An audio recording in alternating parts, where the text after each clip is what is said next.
Senator Kennedy, Senator Vance of Ohio is recognized.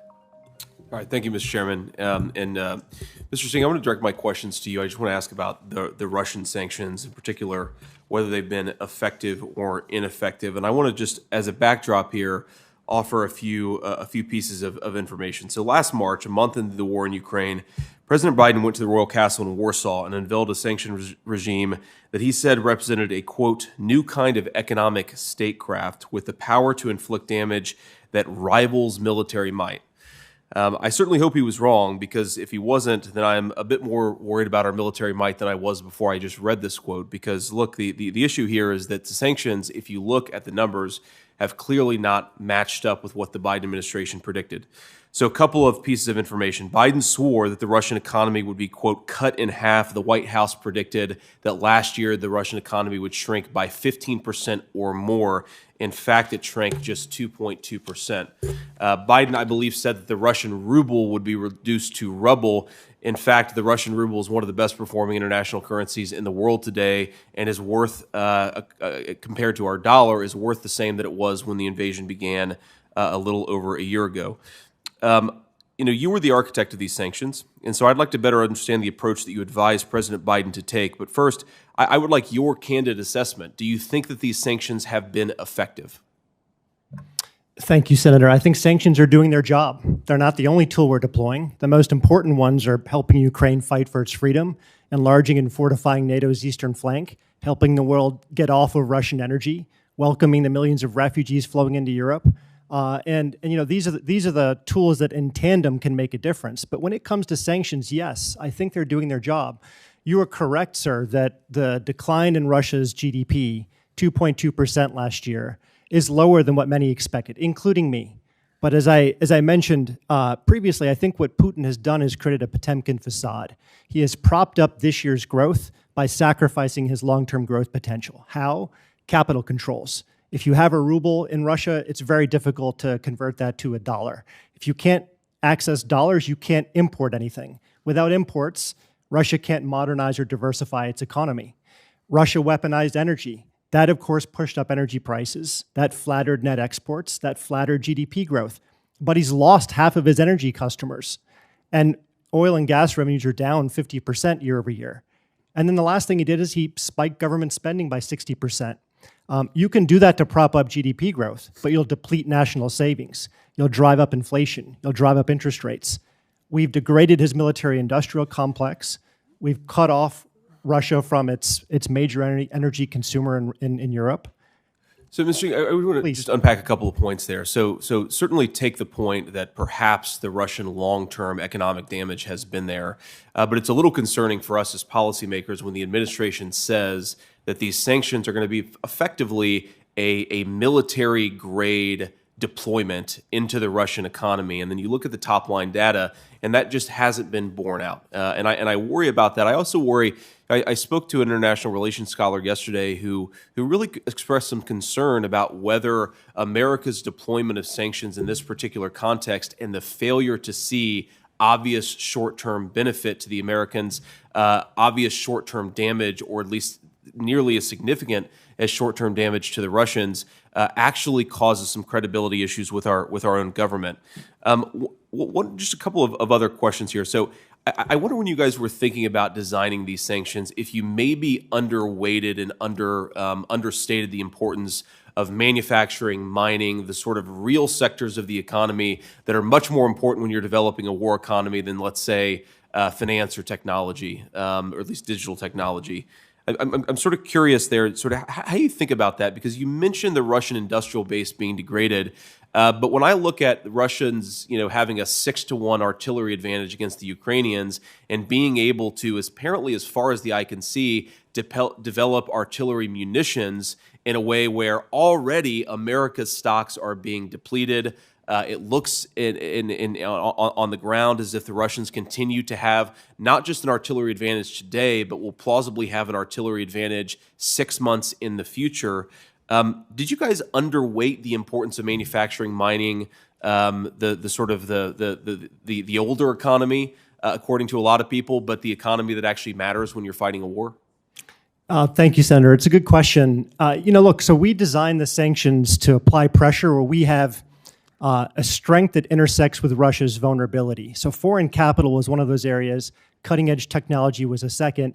And yes, we have gotten into supply chains where we feel like we had collective leverage over Russia. But, look, I think as it relates to the battlefield impact, we'll never know because the intelligence on the ground in Russia is so sparse. But every indication that I've seen is that he's running out of precision-guided munitions, running out of avionics, night vision goggles, satellites, tank production, car production, and he's having to rely on industrial goods like dishwashers and breast pumps to actually function his equipment in his military. He's relying on North Korea and Iran to substitute for the kind of technology you need to prosecute a war of this scale. Meanwhile, we're supplying the most sophisticated weaponry that we can to Ukraine. So I think we're giving leverage to Ukraine on the battlefield. That's really where it matters most. Sanctions will never be a substitute for that kind of support. Thank you.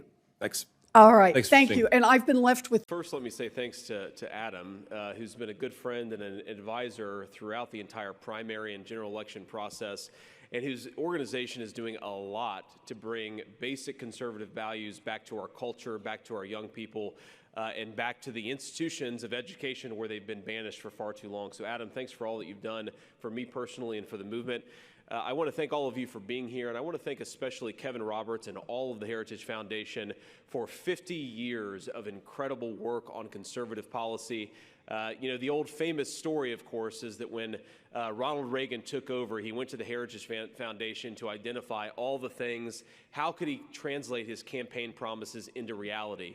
And I really believe that we are on the forefront of a new conservative majority in this country, and we are going to, hopefully, in 2024, take back the White House, and this organization is going to play a major role in helping us figure out how to govern at the White House, at the Senate, at the House, and all across our great country. So, Kevin, thank you for your leadership, and thanks for being at the forefront of the things that matter. I have 17 minutes here, which for a U.S. Senator is actually not that much time. When you put a microphone in front of a U.S. Senator and you don't have security about to escort them off stage, they can get a little long-toothed or a little long-winded here. But let me talk about something that is maybe not as inspiring as some of the remarks you're going to hear today, but I think is so important because we are in 2023 faced with an incredible fork in the road in this country, and this organization and every single one of you in this room will play a big role in which pathway we choose. And that fork is about the foreign policy that we will choose as a country, and whether we will have a foreign policy that ruthlessly and rationally pursues our own interests, or whether we have a foreign policy that sends American troops, American blood, and treasure to where it simply doesn't belong and will do no good in the process. Now, I'm 38 years old. I graduated from high school in June of 2003. Before I graduated from high school in April of 2003, just a few weeks after we invaded Iraq, I enlisted in the United States Marine Corps. My entire life has been influenced and affected by the decisions that we made a month before I enlisted in the Marine Corps and just a few months before I graduated from high school. And let me tell you, I changed my mind on this. When I was a young high school student, I read books, I consumed information, I watched Sean Hannity debate Alan Colmes back in the day, if any of you remember that. And I remember thinking to myself that what we would do in Iraq was transform it from a horrible dictatorship into a flowering democracy. And I hate to say that didn't happen.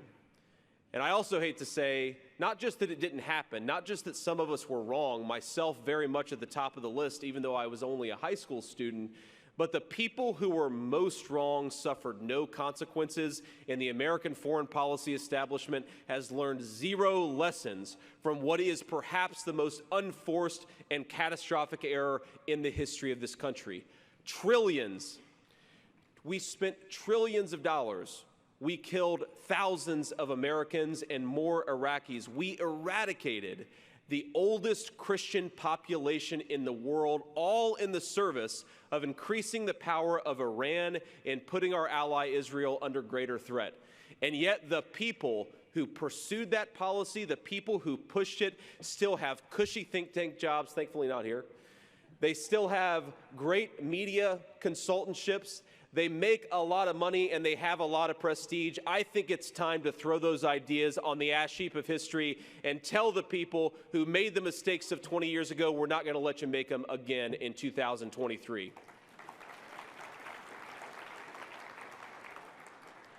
I mean, just think about this. People that, I know a lot of you in this room, and I'm sure a lot of you have different views on foreign policy, but think about all the people that 20 years ago, 10 years ago, we thought of as friends and allies in the conservative movement. People like Bill Kristol, people like David Frum, right?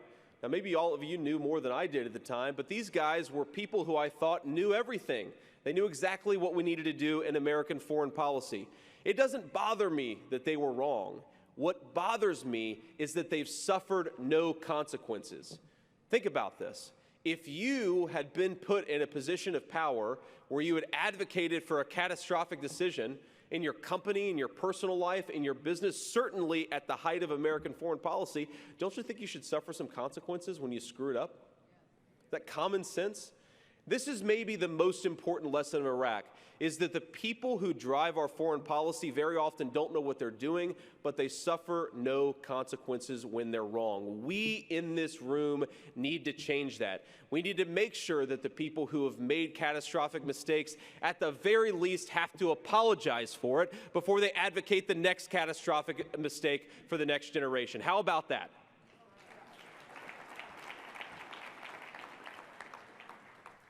But if lesson one from Iraq is that we should stop rewarding people who get us into the wrong situations again and again, lesson two is that there is something, I think, in the heart of every American, an admirable thing in the heart of every American, this love of freedom, this love of democracy, this love of liberty. And ladies and gentlemen, we have to recognize that while I believe that that fire is alive in the heart of every American, that doesn't mean it's alive in the heart of every other person all across the world. We cannot take American values and force them on people who don't want them. And we have to stop running our foreign policy based on moral slogans instead of on cold, hard reality. Remember, Iraq was all about freedom, liberty, and democracy. It was all about bringing the American way of life to Iraq, and yet what we actually got out of it was Iran. Iran becoming even more powerful than they were 20 years ago. That is what happened because we weren't thinking. We were too busy talking about moral slogans. It was a disaster. Now let's go back, let's move forward a little bit, because I think we need to apply these lessons, importantly, to a new conflict in a new war that a lot of people in this town think America should get more involved in. And frankly, we're learning, apparently, that America already maybe has troops on the ground in Ukraine. Ladies and gentlemen, get America out of Ukraine. Get American troops out of Ukraine. It is a disaster for this country. Now, why is it a disaster for this country? Because I want to be clear and I want to be specific. Look, I admire the brave Ukrainians as much as any person in this room or any person in this town. They have, against incredible odds, fought a very terrible enemy, and they have fought bravely. But let's not mistake the courage of the Ukrainian troops on the ground with the fact that they have the most corrupt leadership and corrupt government in Europe, and maybe the most corrupt leadership anywhere in the world. Can any person here, I'm a U.S. Senator, and I don't know the answer to this question, where have the $130 billion that we spend in Ukraine, where have they gone? We don't know. It hasn't been properly tracked, and when U.S. senators and congressmen try to find out the answer, the Biden administration shuts us down. But here's where, set aside the fact that we don't have enough money in this country. Why are we spending $130 billion on Ukraine when we can't even pay our own bills at home? Set that to the side, and let's talk about the most important part of this war. Now, I've been an advocate for a very long time that America, we need to make more of our own stuff. We need to manufacture our own weapons, our own technologies right here in the good old US of A. We made a mistake, ladies and gentlemen, to offshore all of our important manufacturing technology to China, to Mexico, to other countries. But now what that means is that we don't have the manufacturing capacity here to support America's military goals of the future. Let me highlight this with one very extraordinary statistic. Right now, as we speak, the Russians are firing 20,000 artillery shells a day in Ukraine. Russia has 1/10 the size of the economy of the United States. Do you know how many artillery shells we're sending to Ukraine? How many we're able to manufacture in our country? About 1,000 a day. So an economy that is 10 times smaller than our own is able to manufacture weapons 20 times more than we can. How did we let this happen? But since we let it happen, let's deal with the reality. There are missile systems, there are artillery systems, there are bullets, basic weapons of war that we are sending to Ukraine right now that the real enemy is watching. Because the thing that we need to prevent more than anything is a Chinese invasion of Taiwan. It would be catastrophic for this country. It would decimate our entire economy where the computer chips, so much of those are made in Taiwan. It would throw this country into a Great Depression. And right now, do you know that Joe Biden is not sending weapons to Taiwan, weapons that we promised the Taiwanese, because we're sending those weapons to Ukraine or elsewhere? How does that make any sense? Now, here's the thing that I'm often confronted with. When people tell me that we can focus on Ukraine and Taiwan at the same time, they say that we have to show Putin that we mean business so that Xi in China will know that we mean business too. But the unfortunate fact is that Putin and Xi, they don't care about our chest thumping. They don't care about what we say. They care about whether we can make enough bullets to fight the war that we may have to fight. That is all that matters. It's time to bring our manufacturing home. It's time to manufacture our weapons in the United States. And it's time to send a message to the world that America is the arsenal of democracy, but we cannot do that unless we get out and stop the focus on Ukraine. We got to focus on China, because that's where the real enemy is.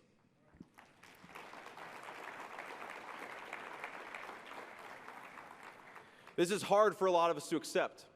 It's hard for a lot of us to accept that the arsenal of democracy in World War II is making 1/20th the artillery shells that Russia's making. But that is the reality. And let me close this question of foreign policy, this argument on foreign policy, with what we need to do to rebuild our own country. Yesterday, I stood on the Senate floor, my first speech on the Senate floor, actually, and I objected to a Biden administration. I sometimes say the Obama administration, and I confuse myself, and then I say, well, it's actually the same thing, so who cares? But a Biden administration ambassador who went to the very conservative country of Ghana, where she was the ambassador, and decided that it would be in America's best interest to hang up the trans pride flag in the American embassy in Ghana. Okay? We are led by unserious people, ladies and gentlemen. We're led by a bunch of fools, if we're being honest. Let's be more direct. Now, here's the thing. The Chinese, Larry Summers, the Obama administration economist, once said, when the Chinese come to Africa, they want to build you an airport. When the Americans come to Africa, they want to lecture you. They want to lecture you about progressive politics. Ladies and gentlemen, let's get progressive politics out of our foreign policy. If a majority of Americans don't believe something, we shouldn't be forcing it down the throat of somebody else. But this is what American foreign policy has become. We ignore the fact that we don't manufacture enough of our own weapons, and we send woke gender studies professors to Africa when the Chinese are building roads and bridges and hospitals. And you know why this matters?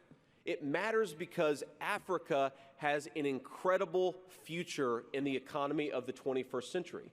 And if all the minerals and all the resources and all the possibilities of Africa in the 21st century are controlled by China, we are going to suffer. You can't manufacture computer chips without some of those minerals. You can't manufacture weapons without some of those minerals. So let's get the woke stuff out of our diplomacy, and let's get back to an American foreign policy based on our national interest. It's really that simple. Now thank you. Now, let me just finish with this one final thought here. You heard this from Tim Scott, great colleague. He'll hear this from a lot of other people in the future. We live in an incredibly dangerous world and a very new world. I talked earlier about how it's hard for a lot of us, especially kid 38 years old. I grew up in the era where America was the sole foreign policy power in the world. What will determine whether we win the battle against China? I really don't believe it's not a question of whether we have the best people. Of course we have the best people. It's not a question of whether we have the best economy. Of course, right now we have the best economy. It's not a question of anything other than of leadership and of whether we are willing to trust and believe in the American people, to support their values instead of trying to destroy them. In other words, if you have an American leadership that is trying to destroy the American family, if you have an American leadership that is convincing 12-year-old kids that they were born in the wrong body and we're going to impose crazy surgeries on them to fix this, if you have an American leadership that teaches Americans not that we have a common history and a common future together, but that they should hate one another based on the color of their skin, that is what the modern left is doing to this country, and that's what we have to fight against. If we are strong here at home, if we build things here at home, if we have the self-confidence and the will to say we are all Americans, we believe in an American past, and importantly, in an American future, we will win the battle of the future. But that's what this is all about. Don't give up the culture. Don't give up our economy. Don't give up the very things that make us who we are, because whether we beat back the Chinese, it has nothing to do with China, and it has very little to do with the rest of the world. It has to do with whether we allow American leadership to disgrace us and destroy what makes this country special, or whether to build on what comes from the past. I believe we ought to build on what comes from the past, and I believe we will. And let me leave you with one final thought.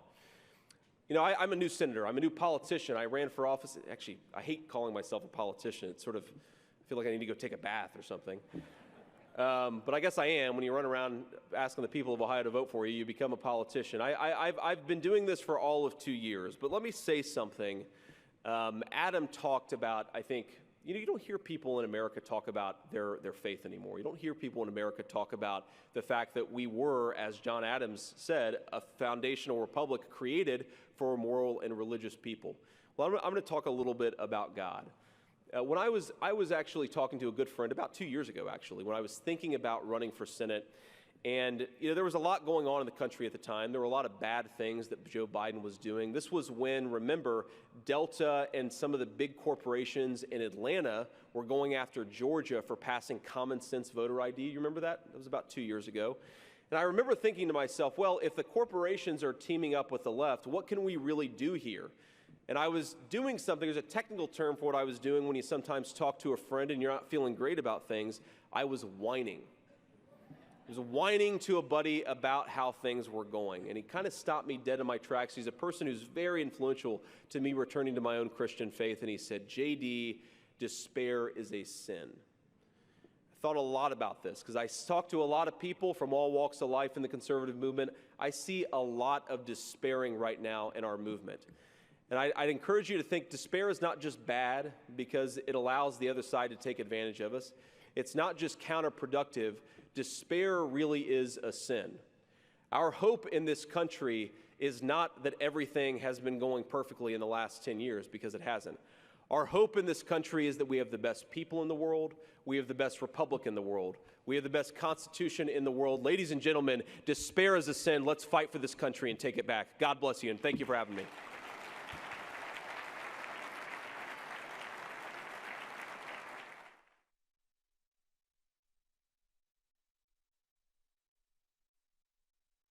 Ladies and gentlemen, please welcome to the stage Heritage Foundation Research Fellow in the DeVos Center for Life, Religion and Family, Delano Squires.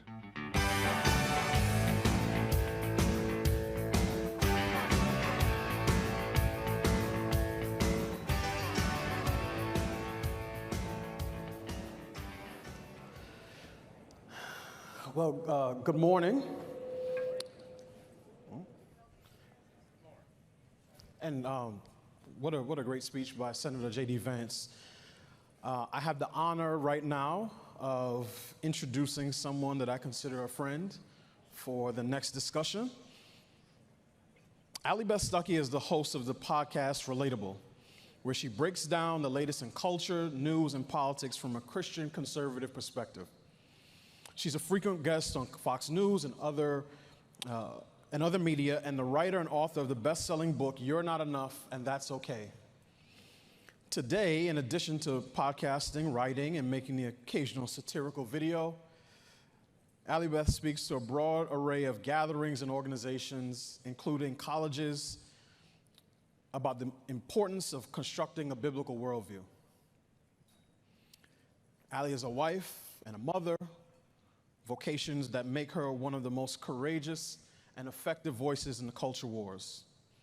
She epitomizes the biblical instruction to speak the truth in love. She is also my wife's favorite Blaze personality, which is noteworthy because I've been a Blaze contributor since 2021.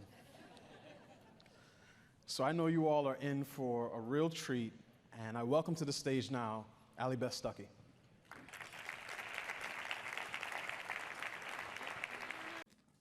Thank you, Mr. Chair. I appreciate you for hosting this committee. And I want to focus a little bit on perhaps the unintended consequences of some of our Russia and Ukraine policy of the last year. And I'm going to direct my question to you, Ms. Rosenberg, and thank you all for being here. So I've known this committee before. Our sanctions policy in Russia has been a complete and total failure. We thought that we would shrink the Russian economy by 10, 20, 30, even 50%, yet we've shrunk the Russian economy by very little. And if you compare it to the performance of other regional economies, and let's say in terms of the performance of its currency, it's actually doing pretty well relative to other world currencies. So the foreign policy establishment claimed that one of the strongest sanctions measures was the disconnection of Russian banks from SWIFT. Scholars claim that this would kneecap the Russian economy, but while the Washington foreign policy establishment was preoccupied with crafting a sanctions regime, they failed to consider that Russia had been developing their own alternative to SWIFT, which is, of course, the SPFS. Ms. Rosenberg, I want to ask first, has the SPFS grown in response to being cut off from SWIFT, and by how much has it grown? Thank you, Senator, for the question. We are aware of and looking at the Russian payments rails system, if you will, the SPFS, which grew significantly earlier on in the prior stage of Russia sanctions in 2014, when it saw some of the writing on the wall about its inability to access certain international financial institutions or partners, and began developing at that time. Yeah, so my understanding, at least the Russian claims, are that they've integrated about 50 foreign banks just in the last couple of years onto the SPFS system. And to your point, it sounds like they integrated a lot more before, from maybe 2014 to 2020, perhaps 2021. The other really concerning thing, of course, is that India and Iran seem to be getting closer and closer to the Russian financial system, even as they're getting further and further away from the American financial system. And in particular, India, which we should all recognize as the most important geopolitical counterweight to China in the region, it's a very bad thing for them to be getting closer to Russia and China and the Russian financial system. Just for my edification and anybody else who's listening, could you speak a little bit to the national security importance? So what do we get out of cooperative organizations like SWIFT as the dominant global bank power, and what kind of access does our law enforcement have that they wouldn't have if you had major foreign powers shifting off of SWIFT? Thank you for the question. I have also noted with great concern some of the developments and expanding efforts by Russia with several specific partners to have direct and bilateral financial flows. You mentioned India and Iran. Those are not the only ones. There are other countries where this is a great concern. And as you pointed out, this is designed to be an effort to relieve and mitigate its dependency on international financial systems. So the reason why Russia, as we see it, is seeking to do this is because it has less and less connectivity with international financial architecture. It's not just SWIFT, it's also the correspondent banking relationships that have been cut off so significantly by the European and US and British sanctions that have designated number of banks and severed those relationships. But the concern that I hear you expressing is concern we also have. We cannot rest knowing that we have designated over 80% of Russia's financial system and restricted their access to SWIFT systems. That is insufficient if they are still able to move around them and gain access to international financial channels. Yeah, I appreciate that. And certainly agree with the emphasis there. My concern, I guess, is that our Ukraine policy has had this massive unintended consequence. And if we had gone into this 18 months ago knowing that we would maybe be pushing India closer to the Chinese, not to say nothing of Russia, we're pushing Russia and India closer to the Chinese, we're encouraging the creation of an entirely alternative financial system. It's really important that our law enforcement has access to some of these financial transactions. It's one of the ways we catch international crime. It's one of the ways that we prevent international terrorism. If the consequence of our Ukraine policy is weakening that financial system and strengthening an alternative financial system, I think it's one of the many consequences for our country that our policymakers haven't fully incorporated, and frankly, that the American people are not fully aware of, because you don't see the effects of this stuff right away. We may be dealing with the consequences for years or even decades to come. But I appreciate your work on this and appreciate your answer to the questions. Thank you, Ms. Rosenberg, and thanks to everybody else. I yield. Ask that it would be reported by number. The Senate will be in order, and the clerk will report. Senator from Ohio, Mr. Vance, for Mr. Hawley, and himself, proposes an amendment numbered 838. Senators will take discussions outside of the chamber. Senate will be in order. Senator from Ohio. Mr. President, I propose Amendment 838 for the very simple reason that as we spend resources to support the Ukrainian war effort against the Russians, we need to be honest with ourselves and honest with the American people about exactly what we're spending and how much we're spending. We saw recently in a $6 billion Department of Defense accounting error, which fails to give the American people and fails to... Senator's correct. Senate is not in order. Senators take conversations outside of the chamber so the senator can be heard. Thank you, Senator Young. And look, what our amendment does is simple. It forces the Department of Defense to use an accurate accounting method. If we ask ourselves, when the president uses his drawdown authority to send weapon systems to Ukraine, how do we account for it? Do we account for it based on an old cost with depreciation, or do we account for it on its cost to the American taxpayer? I think it's very clear that the cost to the American taxpayer is the one that we should use, and I also think this allows us to more adequately count and account for the resources we're giving to Ukraine and other nations as well. Mr. President, I ask to reserve the remainder of my time. Without objection. Mr. President. Senator from Washington. Mr. President, I rise in opposition to the senator's amendment. This amendment actually changes a long-standing definition related to the president's use of drawdown authority to provide critical military support to our partners in times of need. It would artificially inflate the value placed on the defense articles, things like weapons or military items or technical data we provide to our partners and allies, resulting in the administration hitting the cap on its authority much more quickly. That means less aid to Ukraine, less aid to Taiwan, less aid to any ally who needs this assistance in the future. This would undercut our current efforts to support the Ukrainians, limiting our ability to provide them with critical defense articles they need to defend themselves. If this amendment passes, it will be a loss for our ability to support our allies. I urge a no vote.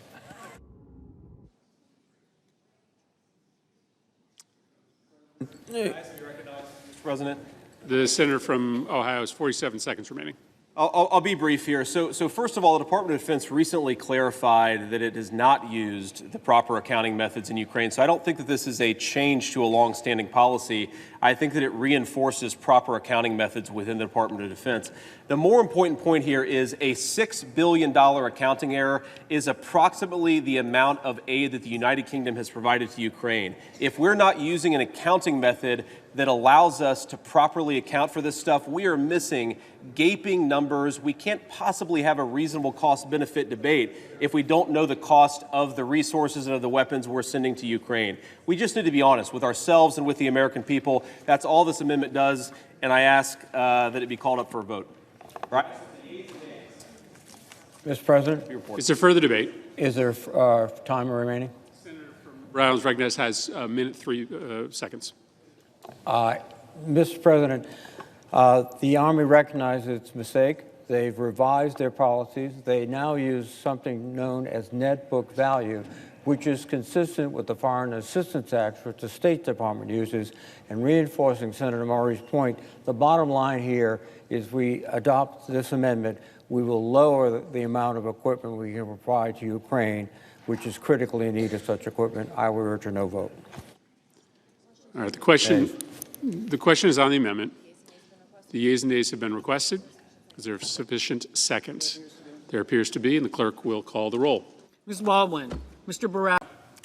Thank you, Mr. President. I appreciate my colleague from Kansas making a forceful case for why this package is necessary. We have been told by the President, we have been told by our Israeli allies, we have been told by a number of national security experts that Israel is in a fight for its life. And it's in a fight for its life against not just an enemy in Israel, but an enemy, radical Islamist terrorism, that very often has and is planning as we speak to come to our shores and to attack us. This is a common sense package. As the senator from Kansas mentioned, it gives the president the exact amount of money that he asked for to support our Israeli allies. What is different about our bill, what is different about the House's bill that it already passed, is from what the president requested is twofold. First of all, this is ready to go. It is ready to go today. If we pass this package today, aid would flow to our Israeli allies immediately. That is reason number one to support it. The other difference from the president's $106 billion behemoth of a supplemental is that this is about a single problem, because we should be debating single problems in this country. The world is complicated. Of course, the world has intertwined complexities, but we should have enough respect for the American people to debate these issues distinctly because they raise separate questions.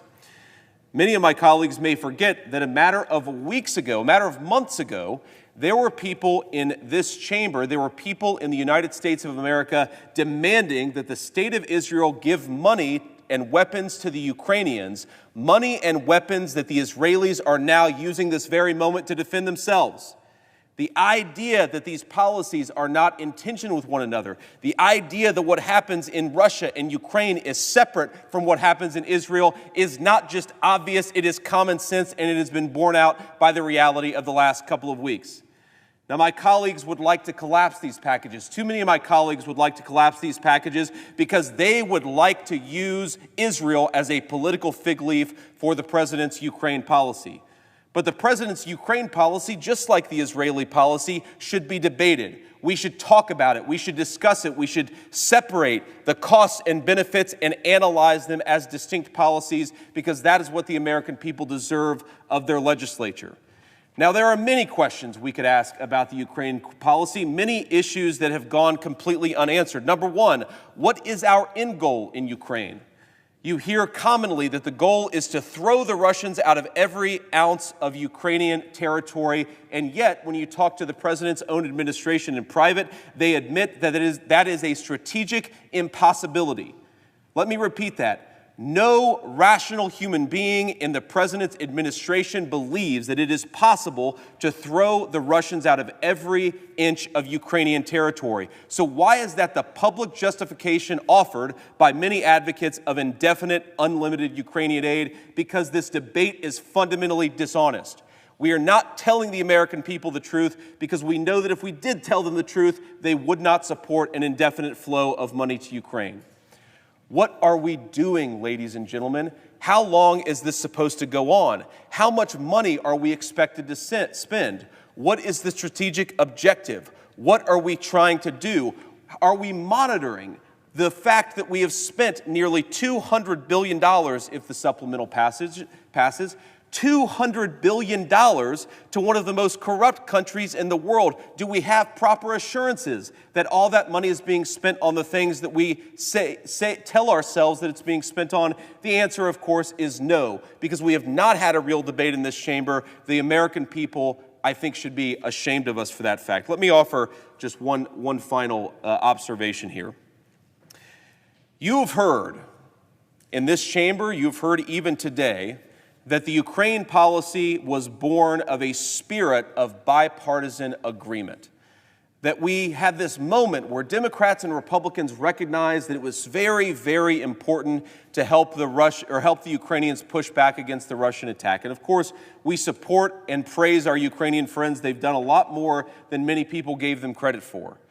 But let's also be honest that for 30 years, Washington, D.C. has run on bipartisan foreign policy wisdom, and it has run this country to the ground with $1.7 trillion deficits, war after war after war that has killed thousands of Americans, millions of other people, and has not led to the strategic strength of this country. It was great bipartisan agreement after September the 11th that threw Saddam out of Iraq. And of course, a lot of people celebrated it until we now realize that Iraq is a client state of Iran. We empowered one of the worst regimes in the world with our bipartisan wisdom. Maybe what we should have is some bipartisan wisdom that the foreign policy consensus of this country for the last 3 decades has been a disaster. It's been a disaster for this country. It's been a disaster for our dead Marines, Army, soldiers, Navy sailors, and Air Force airmen. It has been a disaster for this country's finances, and it has been a disaster for the entire world. Let's have a real debate. We haven't had one in 30 years.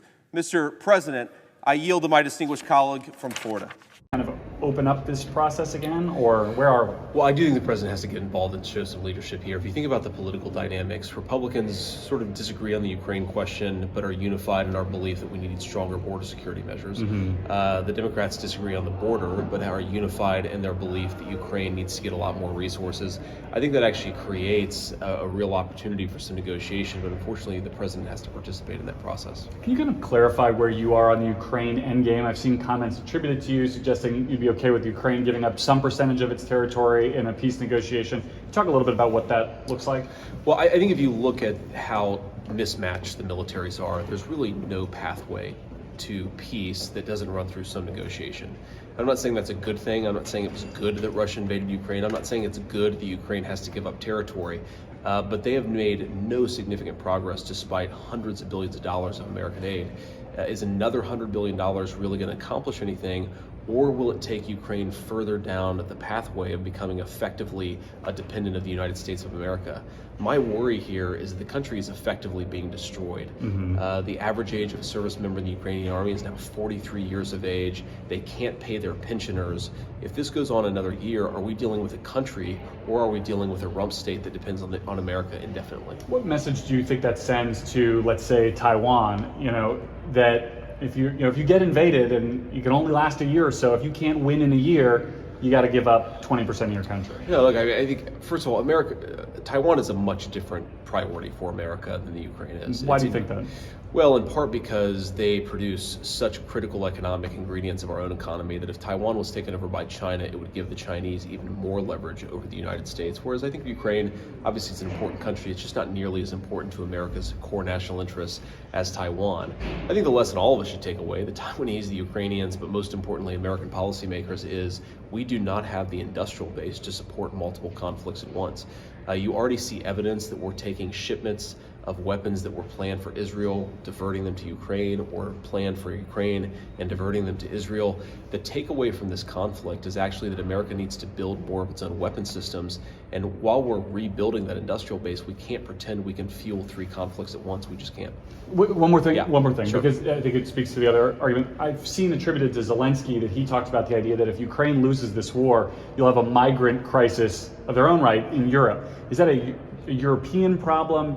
Did anything in that line of thinking affect your thinking on this at all? That you could have a huge displacement of people again if Ukraine fully loses this war? Well, it's actually hard for me to imagine Ukraine losing much more people to migration. I think they've already lost close to 25% of their country. This is a country that had 40 million people, now has 28 million people. Most of those people have been refugees to western parts of Europe. I don't know how the migrant crisis could get worse than it already is. And it's not just Ukrainian migrants, but it's also the food crisis in Africa that's putting tremendous pressure on African food prices because they get so much of their wheat and grain from Ukraine. I actually think if this thing goes on much longer, you could not just have a Ukrainian migrant crisis, you could have a full continental migrant crisis, and it's one of the reasons why I'd like to bring this thing to a close. Great. Thank you, Senator. Appreciate it. Senator from Ohio.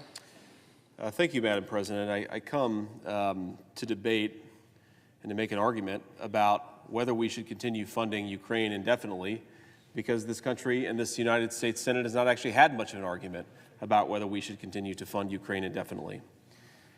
It has become extremely commonplace among advocates for further Ukraine funding to frame this as the courageous against the partisan, those who in America's and Ukraine, apparently's moment of need, are expressing the great spirit of patriotism that animated us in World War II and other moments of great world conflict. And that those who don't want to send another $61 billion to Ukraine, well, we're just the knuckle draggers. We're the people who are listening to the base. We're the people who are listening to the media, ignoring that so many of us have been criticizing America's Ukraine policy from the get-go, when both the media and the base was much more supportive than they are today.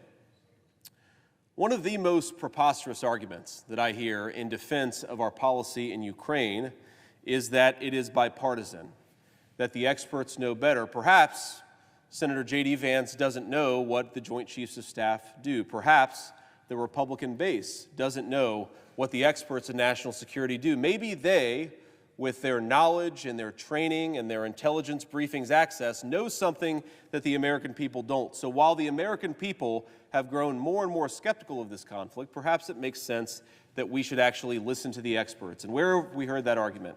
So many times in the last many decades have we been asked to listen to the experts. And yet, we never actually ask what the track record of those experts is in matters of foreign policy. The experts, the bipartisan consensus, of course, got us into Vietnam, a war that lasted nearly 15 years, that saw the destruction of nearly 60,000 American lives, and for what?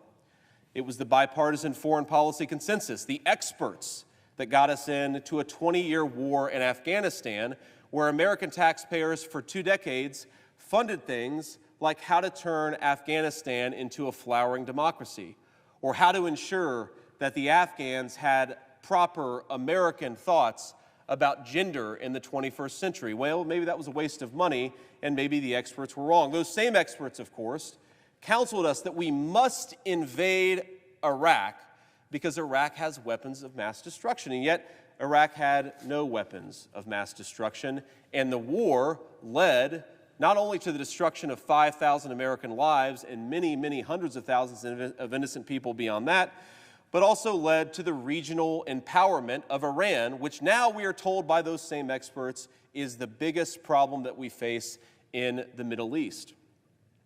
Now those experts have a new crusade. Now those experts have a new thing that American taxpayers must fund, and must fund indefinitely, and it is called the conflict in Ukraine. Now we, at least most of us I think in this body, nearly all of us I would hope, do not think that Ukraine deserved to be invaded. We certainly don't think that what has befallen the innocent civilians of Ukraine was deserved. We condemn it as we should. But we have to ask ourselves, what are we doing there, not how we feel about it?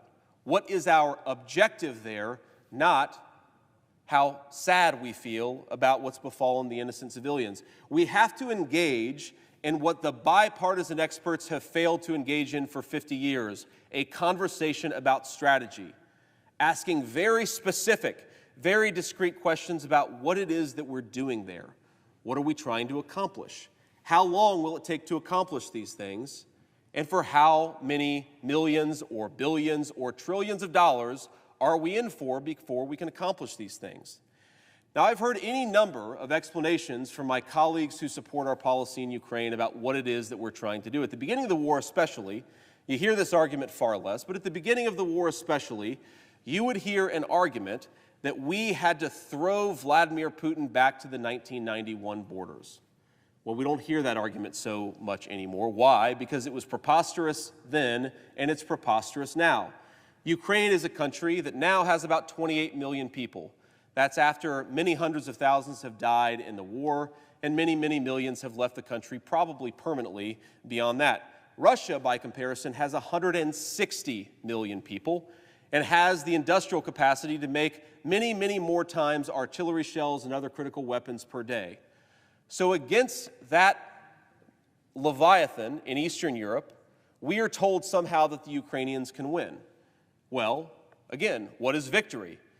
We know now that throwing Russia back to the 1991 borders is preposterous. No one, not even the inner circle of Zelensky's own cabinet, makes that argument. They did a few months ago, but they don't make that argument anymore. So what is victory? And when you talk to people, both in public and in private, the actual thing that you can piece together that we're trying to do is to send enough weapons and send enough money to the Ukrainians until something good happens, until maybe the Russians get sick of the conflict and they come to the negotiating table. That's one opportunity to end this war that we're told, is that if we just keep on going and we show our resolve, then Vladimir Putin will come to the negotiating table. And yet, if you listen to former German Chancellor Gerhard Schroeder, or you listen even to some of the ministers in Zelensky's government, or certainly if you listen to a number of other Western European allies, they will say that Russia was willing to come to the negotiating table at the beginning of 2022, after the war had stalemated from the Russian perspective and after the Ukrainians had shown some real bravery and some real resolve. Now, it's not just Vladimir Putin who says this, it's virtually everyone who has ever talked about this moment in the conflict, and they will say that British Prime Minister Boris Johnson, backed by any number of leaders within the American security apparatus, basically said, tell Vladimir Putin to shove it. The Ukrainians are winning, the Russians are losing, so we'll just keep this war going for as long as it takes. So we had the opportunity to negotiate back in 2022, and if we had taken it, here's what would have happened. Many fewer hundreds of thousands of Ukrainians would have died. Many fewer innocent civilians would have lost their lives, their homes, their livelihoods. And a war in Eastern Europe that has put stresses on everything from food supply to energy prices would have concluded. So, we're trying to get Vladimir Putin to the negotiating table. We don't have a pathway for how to do it, by the way. We just think that's a good thing, and we're going to try to do it if we continue to throw money. But yet, that same negotiating table was on the offer about 18 months ago, and we told them to go shove it. Okay, so negotiating table, that seems to not be a realistic end goal if we just continue to funnel money and resources. So what is the end goal here? It is astonishing that not a single person from Joe Biden on down can actually articulate what another $61 billion can do. They'll tell you what it won't do. They'll tell you what the absence of $61 billion will do. But how weird is it that they want to send $61 billion to America, to America's ally, Ukraine, and they can't actually tell you what it's supposed to accomplish, what this will accomplish that the previous $120 billion didn't. So first, we have a complete absence of strategy, a complete failure for the President of the United States to articulate what we're going to do. I try to imagine what it would have been as an American citizen if on December the 8th, 1941, Franklin Roosevelt stood before the country and said, the Japanese have attacked us, it is a day that will live in infamy, and so we're going to send money for as long as it possibly takes, with no articulation of what we're going to do, of what the battle plan is, of where we're fighting, of what we're going to have our manufacturing base try to accomplish. We're just going to send money and hope that eventually these guys come to the negotiating table. That is the equivalent of what we're doing at this moment in time with this particular conflict. Now, I mentioned just now our manufacturing base. So let's talk about the costs of this conflict. We know there's no strategy. We know there's no plan to do anything other than just to funnel more and more money and more resources. What are the costs of continuing our posture in Ukraine? Well, let's go through them. And let me just make an observation about costs, about actually thinking about costs and considering the consequences of our actions. You know, it used to be common in American statesmanship that we'd hear this phrase, speak softly and carry a big stick. The idea was be smart in your strategic decisions, be willing to hit back and hit back hard if you have to, but don't bluster, don't brag, don't pretend that you can do things that you can't. And a fundamental part of American statesmanship, I think, is asking ourselves, what is it that we are costing ourselves by continuing to fund this war? Well, you've heard some of my colleagues talk about this already. We've got $61 billion on top of $34 trillion in debt. Can we actually afford to send another $61 billion to Ukraine? Can we afford to send the $100 billion that will be requested at some point next year? Can we afford the hundreds of billions of dollars of reconstruction costs that we've effectively committed ourselves to by funding the war in Ukraine indefinitely? You already hear these people like vultures with a carcass talking about how much money they're going to make on the reconstruction of Ukraine. And I ask myself, why are we destroying the country in the first place, given that we know the war is at a stalemate and American diplomacy could plausibly bring it to a close? Now, here's another thing that this is costing us, something that doesn't get talked about nearly enough in this chamber, but I'm reminded of the only time that I have ever been in the White House with a sitting president of the United States. It was about a week before the inauguration of Donald Trump and Mike Pence, and so I was there with President Barack Obama. I think it's important never to reveal confidences of private conversations, but he said something then, said something that was extremely interesting and I didn't expect to hear from a Democratic president. What he said is that the refugee crisis in Europe in 2015 would take down a number of liberal governments. Now, me as a conservative, I might not care about liberal governments going down, but I thought it was interesting that a theoretically pro-immigration guy, a guy much more committed to the cause of open borders than almost any Republican I know, would say that when you have wide open borders and when you have uncontrolled migration, it destabilizes governments. Well, of course the former president is exactly right. Refugee crises do destabilize governments. Why are we not talking about the fact that in multiple countries in Southern Europe right now, they are being overwhelmed with people, not bad people, by the way. Most of them are just looking for food to feed their family or a job with a decent wage. But we're witnessing the beginning of what I will believe will become the biggest refugee crisis in the history of the world. Why? Because in Africa, which has 1.5 billion people, most of whom have a standard of living much lower than what we have in the United States of America, you have grain prices through the roof, wheat prices through the roof, barley prices through the roof. And as anybody who is advocating an endless war in Ukraine asked, what happens when 1.5 billion starving people start to move north to look for some food? You don't have to make any moral judgments about the plight that they will go on. You should make a moral judgment about the people in this building who refuse to think about the unintended consequences of their actions. Are we really willing to have over 1 billion people starving, trying to pour into the borders of Europe and the United States of America? Are we really willing to set up a refugee crisis, the likes of which the world has never been seen? And if we do that, what effect will it have on our allies in Europe? What effect will it have in our own country? What effect will it have for millions of American citizens who are already dealing with the consequences of an overwhelmed southern border? And I want to talk about that overwhelmed southern border in a second, but I want to keep talking about the unintended consequences of the war in Ukraine. Another unintended consequence is, what do energy prices look like all over the world? We have no idea who blew up the Nord Stream 2 pipeline. We can have some guesses, but it isn't kind of weird and isn't it unusual for our European allies to have had their most important fuel artery destroyed, and they seem totally uninterested in asking questions about it. We already know that governments like those in Poland, like those in Slovenia, like those in a number of other allied countries across Europe are under an extraordinary amount of stress because fuel prices are so high. The country of Hungary, which has 10 million people, took in nearly 1 million Ukrainian refugees, an important American ally by any standard, and yet they are facing skyrocketing energy prices because of the war between Russia and Ukraine.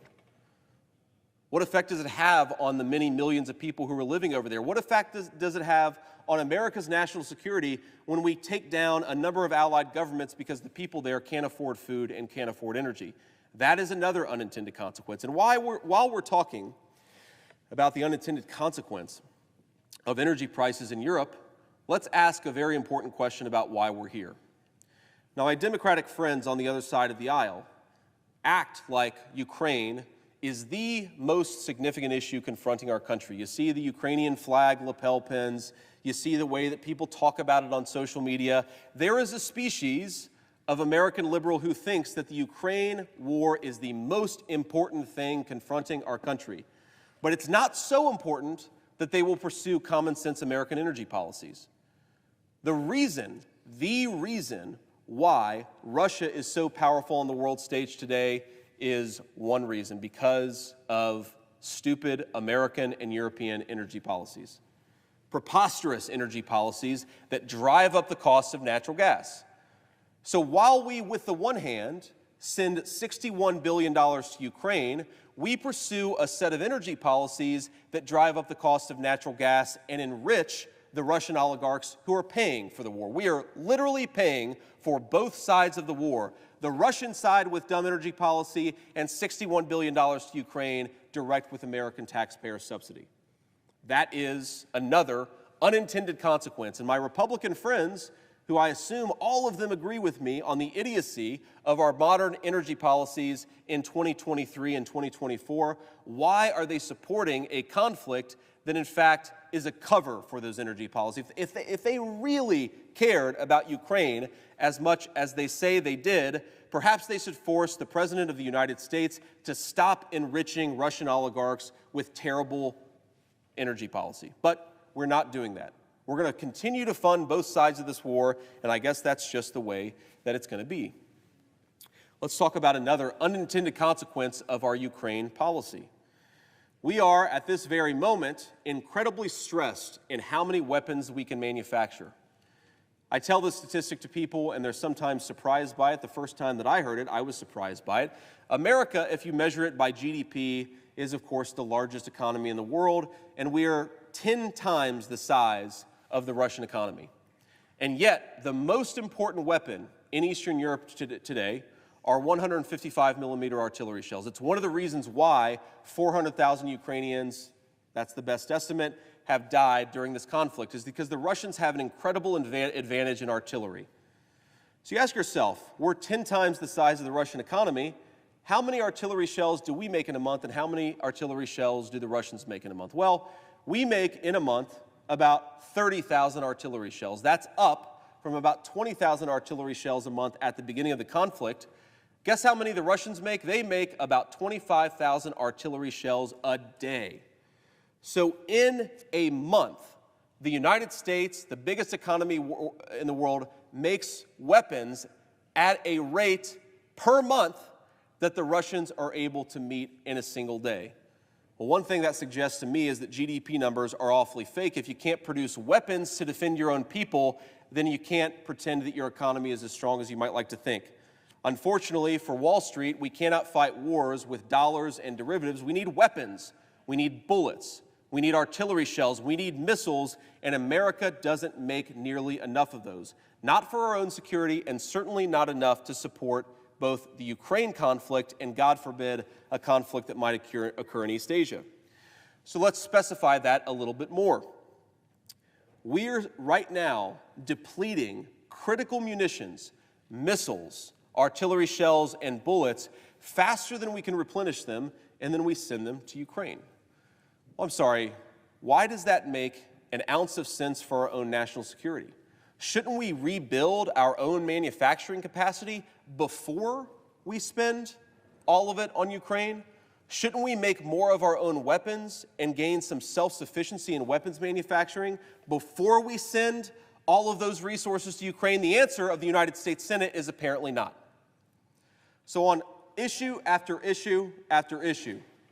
Madam President, Senator from North Carolina. I'm inquiring to see if the gentleman from Ohio would yield to a question about this subject matter.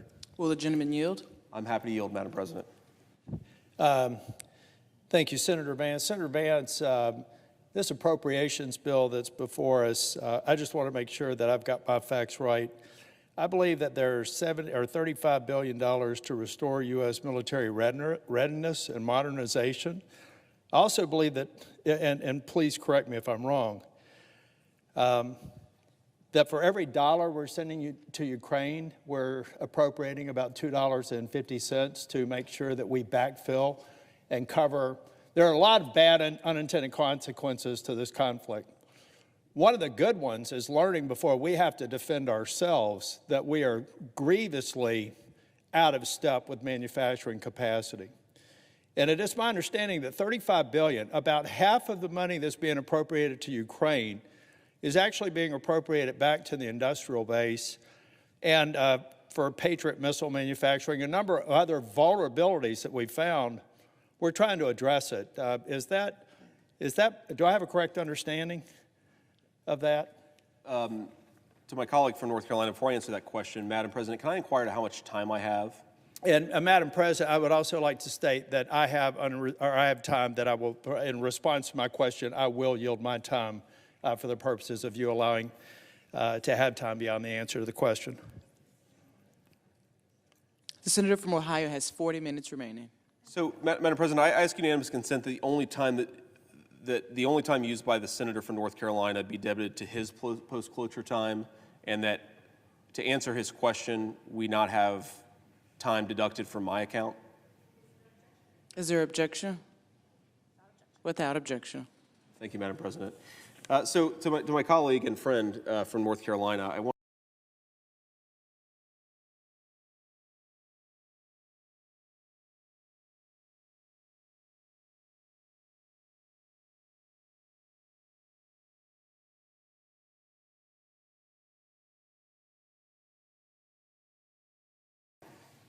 that this legislation contains a lot of resources. I think 35 billion is the number. But we have to ask ourselves not just how much money is going to rebuild our industrial base, but combined with presidential drawdown authority, how much of that will then be just redirected to Ukraine. My understanding is that given the current authorizations and given the current appropriations, while a lot of this money will go, and I'm glad that it will go, to places like Ohio and Alabama to manufacture weapons, those weapons will then be mostly sent to Eastern Europe because we're currently spending resources and munitions in Eastern Europe at a rate that is far faster than our industrial base's ability to replenish them. So what will happen in effect is that we will make the weapons, and literally faster than we can make them, they will then go out the door to Eastern Europe, unless, of course, in the next few months or the next couple of years, the conflict ends. So the gentleman's question is well taken, but it actually doesn't address the core concern that we're depleting munitions much faster than we can replenish them. And I want to just, on one final point here, if I may, and I'll be quick because I know that I'm on borrowed time here. The question of whether we should rebuild our industrial base is something my friend and I agree on, and I think most of my colleagues here in the United States agree on. The more difficult question is, what do we do in the interim? It will take years to get our industrial base to the point, maybe 3 years, maybe 5 years, to get our industrial base to the point where it could support a war in Eastern Europe and a war in East Asia simultaneously. We don't debate the need to rebuild our industrial base. The question is, what do we do in the interim? And I think in the interim, continuing to support the Ukraine war indefinitely is a terrible, terrible mistake. Madam President, I suppose I could go back on my own clock. I don't know what I'm supposed to say here, but... The senator will resume. Thank you, Madam President. I appreciate your charity, and I appreciate you having to sit up there and listen to me. Members of our gallery chose this, but some of us did not, so I appreciate you and my staff. But let me keep on going here on how we got here. I've articulated, to the best of my ability, why I think we don't have a strategy here, and why I think it's important for us to actually articulate a strategy, what it means for us to not have that strategy, and importantly, the unintended consequences of continued conflict in Eastern Europe, backstopped by the American taxpayer. But I want to talk about the politics of this. Not long ago, or I should say, excuse me, not long after Russia invaded Ukraine, I made an observation that frustrated a lot of my friends who advocate for continual conflict in Ukraine. I said, how can we support a war in Ukraine, defend Ukraine's borders, when we're not even defending our own American border under the presidency of Joe Biden? And the response that came back went something like this, and I'll paraphrase it as much as I can. America can walk and chew gum at the same time.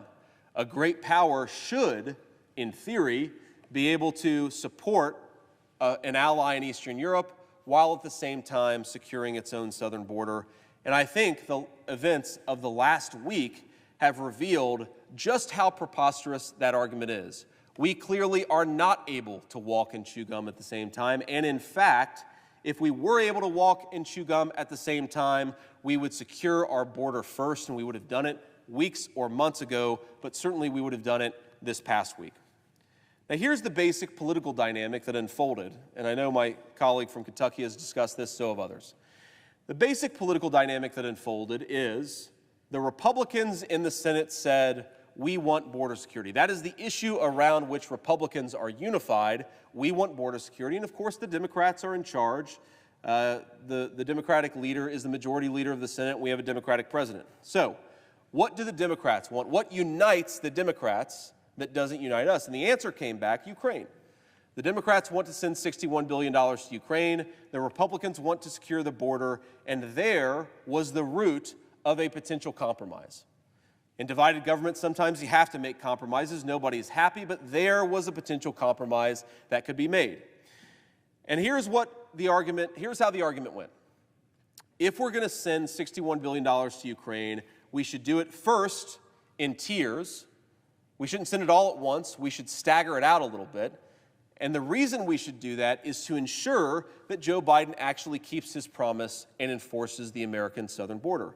In other words, we tell the president that you don't get another dime of American taxpayer money for Ukraine unless you bring illegal border crossings at the level they were during the presidency of Donald Trump. That, to me, was the negotiation as it was set up by the Republican conference. That was the understanding that me and so many of my colleagues in the Republican conference had. And of course, that negotiation could go many places. It could go a place that might make Democrats uncomfortable. It could go a place that might make some of my Republican friends uncomfortable.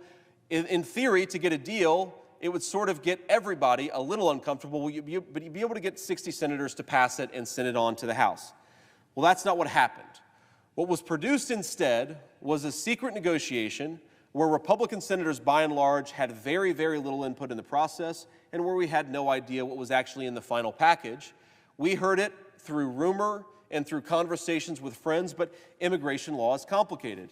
What a colleague, even a well-meaning colleague, tells you exists in a piece of immigration law doesn't matter nearly as much as the text of the actual immigration law. So that text finally dropped on Sunday of last week. I believe February 4th, that legislation dropped.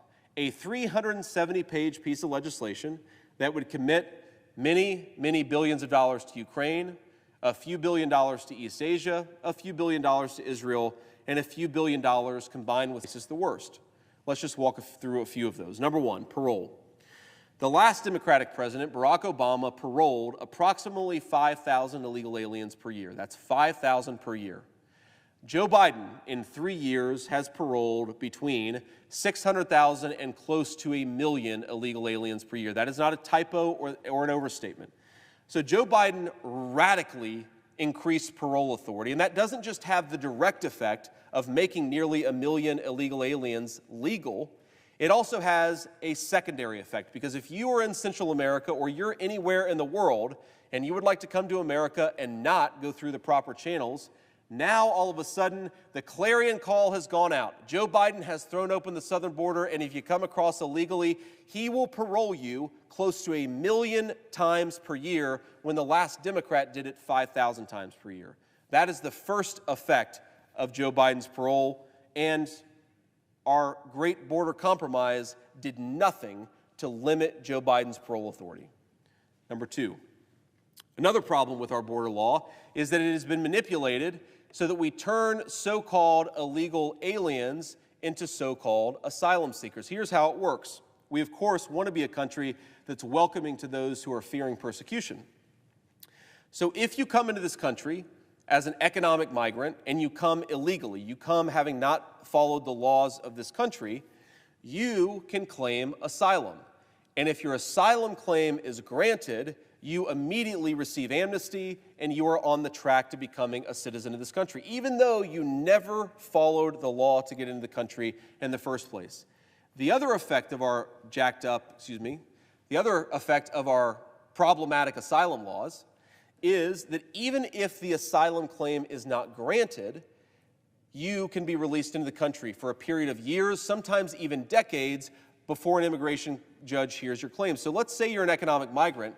You show up at the American southern border. You say that I am an asylum claimant fearing persecution, and an administrative official from Customs and Border Patrol says, well, we have to adjudicate your asylum claim. You can't do that right now, so what we'll do is ask an immigration judge to hear that claim in 12 years. You're free to hang out in America for the next 12 years. Well, that is an effective amnesty. And again, it sends a message all across the world that America is open for business and we can have a wide open southern border. That's what it does. This particular legislation actually made that problem worse. Now, on the one hand, it tried to increase the standard for granting asylum from a credible fear standard to a reasonable fear standard, but importantly, it changed the people who were enforcing that standard from immigration judges to CIS officers at the United States Customs and Immigration Services. These are people who are widely believed to have some of the most pro-asylum views within the United States government, so millions of people could come across the southern border, claim asylum, and have their claim granted unilaterally. That would put them on the pathway to citizenship. That would put them in a competitive posture with American citizens for jobs and for other important benefits. And yet, this legislation trying to fix the border actually made the asylum process worse. So here we are with a border compromise that actually makes the border security problems in this country worse. And let me just say, what we would need to do if we really wanted to secure the border is very simple. We just have to make Joe Biden do it. He has the tools necessary. He has the legal authority necessary to secure the border. The real debate, whether you're using Ukraine money as leverage or something else, is how do we force Joe Biden to do his job?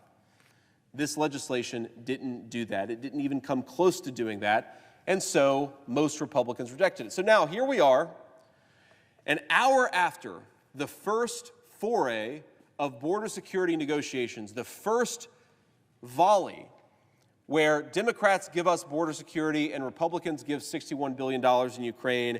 And what happens? It doesn't succeed. For the reasons I just articulated, the gross majority of my Republican colleagues didn't like that proposal, and so it got dropped.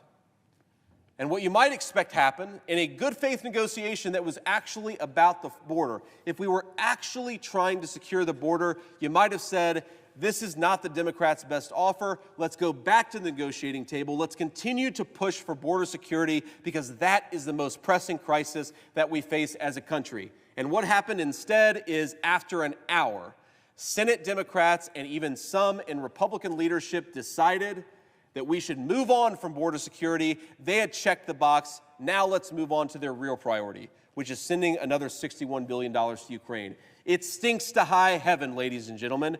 No one who watched this process unfold believes that Republican leadership negotiated in good faith for border security or that Democrats did the same. It was always kabuki theater. It was always an excuse to say, we tried on the border, now let's move on to the thing that really matters, which is the money for Ukraine. And that failure, the way that it blew up in the faces of our leadership and the appearance gave lie to the idea that this was ever really about border security. And by the way, it alienated millions of Republican and independent voters who want their government to focus on the most pressing problem for this country, and that is the border. When I go back home to Ohio and I talk to audiences about their views on Ukraine, most people agree with me, but some people disagree with me.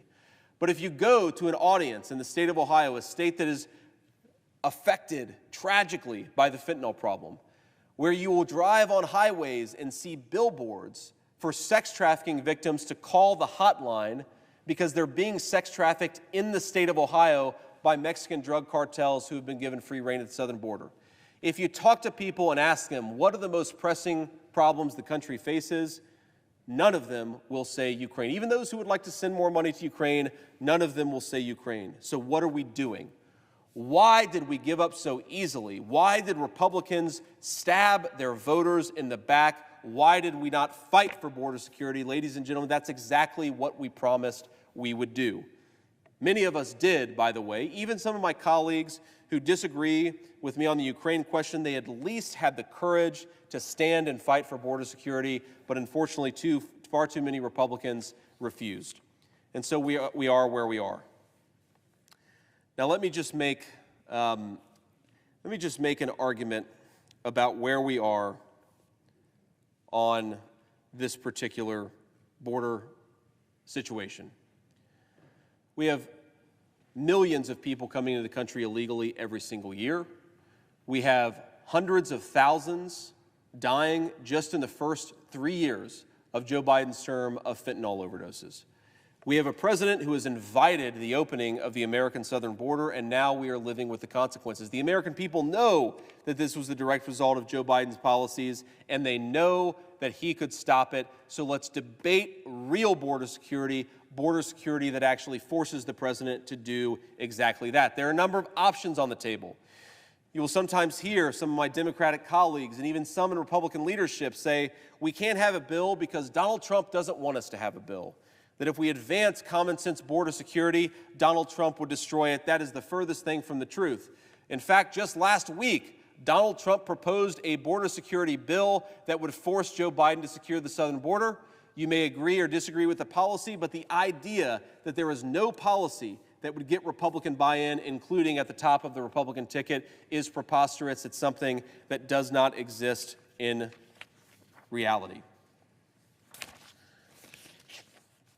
Madam President, how much time do I have left? The senator has 25 minutes remaining. Great. So, I've given my spiel here, and I want to get a little bit into the details of what we're trying to accomplish here and how we might try to accomplish it. Let's first start with a conversation about the American southern border. I want to read a piece from the Washington Post, an argument that I want to read and then I want to respond to. Having failed to convince the American people that a blank check to Ukraine President Volodymyr Zelensky is in their interest, the Ukraine First Caucus now claims the aid primarily benefits American workers. Mark A. Thiessen, who drafted an op-ed to this point, exemplified the pivot. This is disingenuous and dangerous, and this is partially in response to some of the arguments that I've heard earlier. We cannot rebuild our industrial base by building capacity and sending all of it to Ukraine. It doesn't make sense. Now, we support increasing defense spending and building up our defense industrial base, as expansion of our military manufacturing capacity benefits American workers and bolsters our national security. Washington is more focused on sending our limited military stockpiles to a conflict in Ukraine with no clear path to victory. The Biden administration's new message fails to account for grave shortages in our stockpiles. Thanks to nearly 2 years of mission in Ukraine, the United States is perilously unready for any additional contingency. Anything with solid rocket motors is in short supply. Solid rocket motors are the rocket motors that power so many of the critical missile systems that we need. And whether it's Javelins or Stingers or Patriot missiles, we are critically in short supply of not just the missiles themselves, but of some of the components that are necessary for building those missiles, including the SM-6s that would be needed in the Pacific. The high demand for Stingers, Javelins, and Patriot interceptors in Ukraine means we are desperately short of the weapons that would be needed in Taiwan. Replenishing them is going to take years. And I'm going to just pause here to make an observation.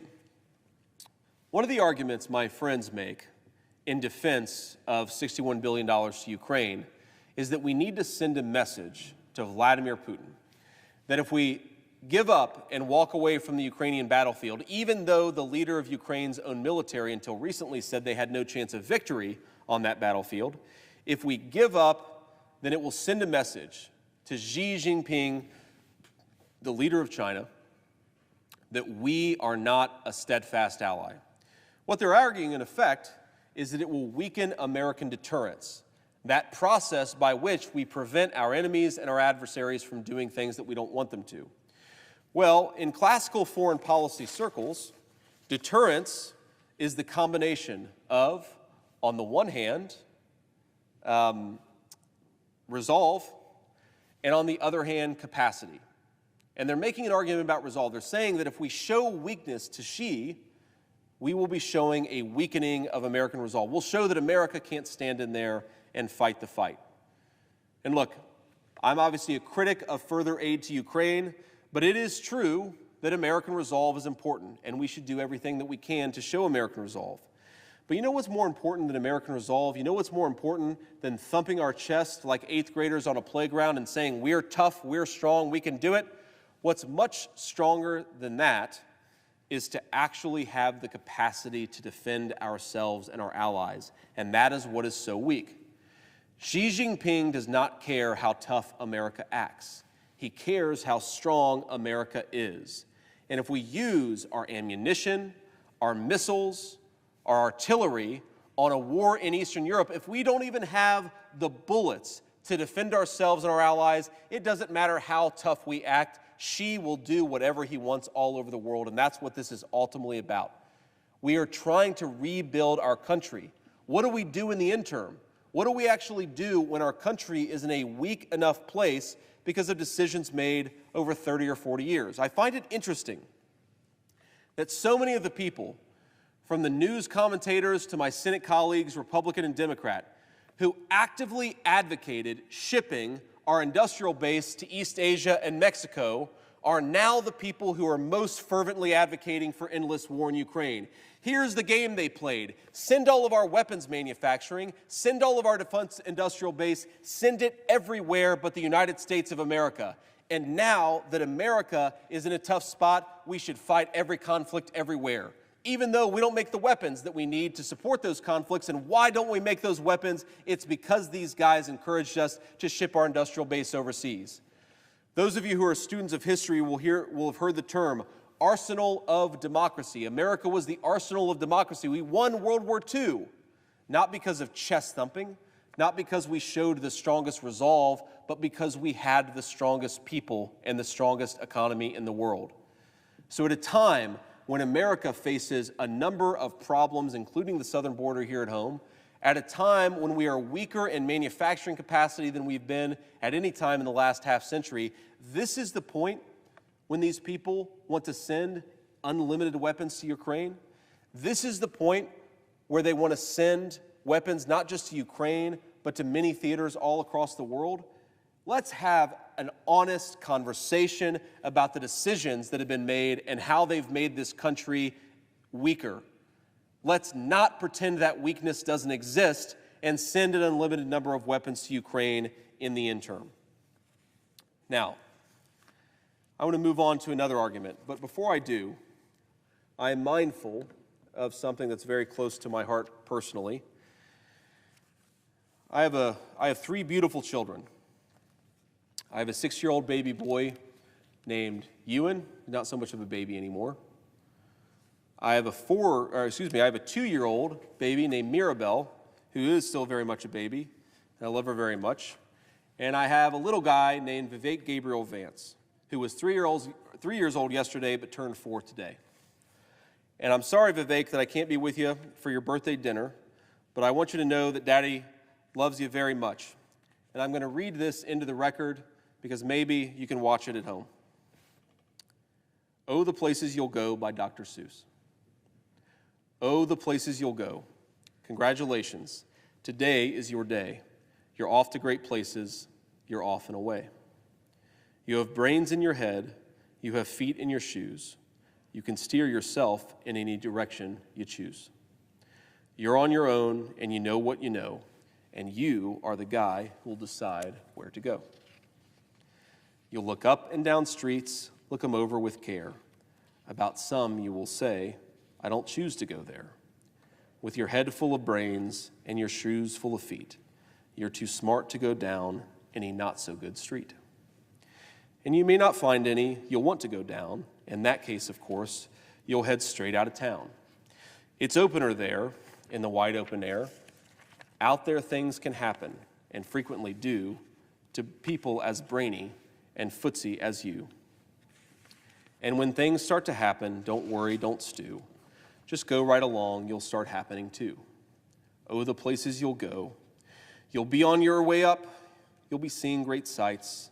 You'll join the high flyers who soar to great heights. You won't lag behind because you'll have the speed. You'll pass the whole gang, and you'll soon take the lead. Wherever you fly, you'll be the best of the best. Wherever you go, you'll top all the rest. Except when you don't, because sometimes you won't. I'm sorry to say, but sadly it's true, that bang-ups and hang-ups can happen to you. You can get all hung up in a prickly perch, and your gang will fly on, you'll be left in a lurch. You'll come down from the lurch with an unpleasant bump, and the chances are then that you'll be in a slump. And when you're in a slump, you're not in for much fun. Unslumping yourself is not easily done. You'll come to a place where the streets are not marked. Some windows are lightened, but mostly they are dark. A place you could sprain both your elbow and your chin. Do you dare to stay out? Do you dare to go in? How much can you lose? How much can you win? And if you go in, should you turn left or right? Or right and 3/4, or maybe not quite? Or go around back and sneak in from behind? Simple it's not, I'm afraid you will find. For a mind maker upper to make up his mind, you can get so confused that you'll start into race down long wiggled rocks at a breaknecking pace and grind on for miles across weirdish wild space, headed, I fear, toward a most useless place, the waiting place. For people just waiting, waiting for a train to go, or a bus to come, or a plane to go, or the mail to come, or the rain to go, or the phone to ring, or the snow to snow, or waiting around for a yes or no, or waiting for their hair to grow, or waiting for a vote. Everyone is just waiting. Waiting for the fish to bite, or waiting for the wind to fly a kite, or waiting around for Friday night, or waiting perhaps for their Uncle Jake, or a pot to boil, or a better break, or a string of pearls, or a pair of pants, or a wig with curls, or another chance. Everyone is just waiting. No, that's not for you. Somehow you'll escape. All that waiting and staying, you'll find the bright places where the boom bands are playing. With banner flip-flapping, once more you'll ride high, ready for anything under the sky. Ready because you're that kind of a guy. Oh, the places you'll go, there is fun to be done. There are points to be scored, there are games to be won. And the magical things you can do with that ball will make you the winningest winner of all. Fame, you'll be famous as famous can be, with the whole wide world watching you win on TV. Except when they don't, because sometimes they won't. I'm afraid that sometimes you'll play lonely games too. Games you can't win, because you'll play against you. All alone, whether you like it or not, alone will be something you'll be quite a lot. And when you're alone, there's a very good chance you'll meet things that scare you right out of your pants. There are some down the road between hither and yon that can scare you so much you won't want to go on. But on you will go, though the weather be foul. On you will go, though your enemies prowl. On you will go, though the hack and cracks howl. Onward up many a frightening creek, though your arms may get sore and your sneakers may leak. On and on you will hike, and I know you'll hike far, and face up to your problems, whatever they are. You'll get mixed up, of course, as you already know. You'll get mixed up with many strange birds as you go. So be sure when you step with care and great tact, and remember that life's a great balancing act. Just never forget to be dexterous and deft, and never mix up your right foot with your left. And you will succeed, yes, you will indeed. 98 3/4% guaranteed. Kid, you'll move mountains. So be your name Buxbaum or Bixby or Bray, or Mordecai, Alley, Van Allen, O'Shea, or Vivek. You're off to great places. Today is your day. Your mountain is waiting, so get on your way. I love you. Returning to the matter at hand, Madam President, or Mr. President, excuse me, how much time remains?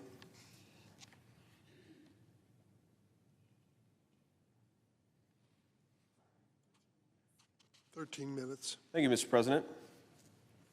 I want to read this piece, which articulates my argument for peace very well, written in Responsible Statecraft, published on July 5th of 2023. We're now, think about it, nearly a year since this piece was published, and its arguments are, if anything, more pressing today than they were last summer. Quote, last year, referring to the possibility of escalation that the Russo-Ukrainian war entails, President Joe Biden announced that America and the world are closer to a destructive nuclear war than ever since the Cuban Missile Crisis in 1962.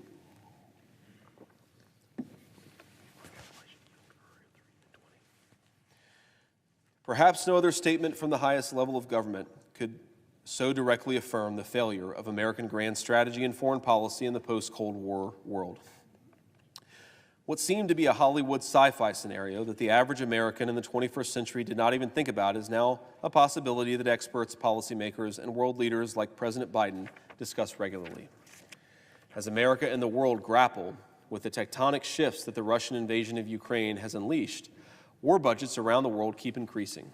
In 2022, global spending on defense reached an all-time high of $2.24 trillion.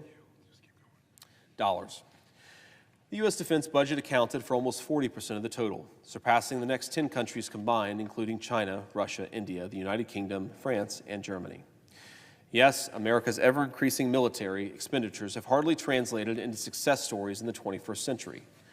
The trillions of dollars pumped into questionable military adventurism abroad, such as the invasion of Iraq in 2003, have yielded equally questionable results not only for U.S. interests and national security, but also for global security. America's over-reliance on the military to achieve policy objectives and the unilateral actions pursued without an international mandate have backfired in the form of a growing coalition of dissatisfied states that refuse to accept a world order that they see as unjust and hierarchical. In April of 1953, President Dwight D. Eisenhower delivered the famous Chance for Peace speech, in which he compared the enthusiasm for a just and peaceful world after World War II to the unstable, hostile, and unpredictable environment of the Cold War. The 8 years that have passed have seen that hope waver, grow dim, and almost die. And the shadow of fear again has darkly lengthened across the world, he said, before laying out his vision of a just and peaceful order and warning against the unbalanced political influence of military interests. Today, 70 years later, the world faces the same shadow of fear as the unpredictable war unleashed by a revisionist Russia shakes the international system. Biden's promised end of America's forever wars that was supposed to bring stability and predictability back to the realm of international affairs, while also allowing the United States to reorient its resources towards a much-needed domestic revival, did not materialize. While the war in Ukraine poses a significant threat to U.S. national security interests and necessitates an appropriate policy response, including security assistance to Ukraine for self-defense, look, this guy even believed in security assistance to Ukraine up to a certain point. U.S. military spending was growing even before Russia's invasion of Ukraine. This pattern should raise questions about whether the United States should have increased spending on the military in response to the crisis in Ukraine. The war has also turned into a talking point for those whose direct interests tied to military spending overshadow the actual interests of the American people. Many are now pushing for the concept of a long standoff with foreign rivals, without accounting for the real costs and implications that will be borne by ordinary citizens both in America and abroad. In foreign affairs, discourse and reality are sometimes interwoven in complicated and nuanced ways. Conflict can arise as much from actual strategic disagreements, security considerations, and national interests as from discourse and perceptions. In this context, embracing conflict and promoting discourse that emphasizes a long-term confrontation is a dangerous path for America to follow. The very cause of World War I has been attributed to the perceptions of threats and the interpretation of actions by states as hostile, leading some scholars to argue that European leaders sleepwalked into a conflict they neither desired nor expected to win easily. The question for Americans today, especially the new generation that will be inheriting a more unstable and dangerous world, is whether they will allow America to sleepwalk into a conflict that the United States neither needs nor can afford to win. Traditionally, American voters do not attach much importance to foreign and defense policy issues. Yet the citizens of a country that will be spending a record $842 billion on the military cannot afford to close their eyes on such critical policy issues that in fact profoundly affect their livelihoods. The question is not whether America should abandon its legitimate security needs and interests, nor neglect the foreign threats that necessitate spending on the military. We must understand how much of the current spending is actually justified. We also need to assess the efficiency of the military to protect the American people and interests abroad without overextending resources wastefully and prompting a dangerous arms race that will paralyze growth, development, and more importantly, the long-term prospect for peace and a new, more just world order. This is why young Americans should be especially concerned with the unchecked influence of special interests that seek to inflate threats, install the inevitability of long-term confrontation in the world, and justify ever-increasing spending on the military. The new generation will be the primary bearer of such burdens, costs, and consequences that decisions taken in Washington today will have. Ultimately, it boils down to a simple question of the kind of vision young Americans have for their country and the world. The question is especially critical given America's own undeniable internal strife. Those seeking to downplay the legitimate critique of the over-reliance on military forget or deliberately neglect that foreign policy is ultimately dependent on domestic policy. Both experts and the general public now agree that the once-hailed American democracy is threatened. The inflection point for America is serious. The country is facing a crisis of identity, social cohesion, a growing discontent with the economic model that has marginalized an ever-growing segment of the population, and what is more concerning, a waning belief and trust in the country's most foundational institutions. Those championing a new age of unnecessarily militaristic and confrontational foreign policy that relies on growing and unbalanced defense budgets should rethink the use of those resources.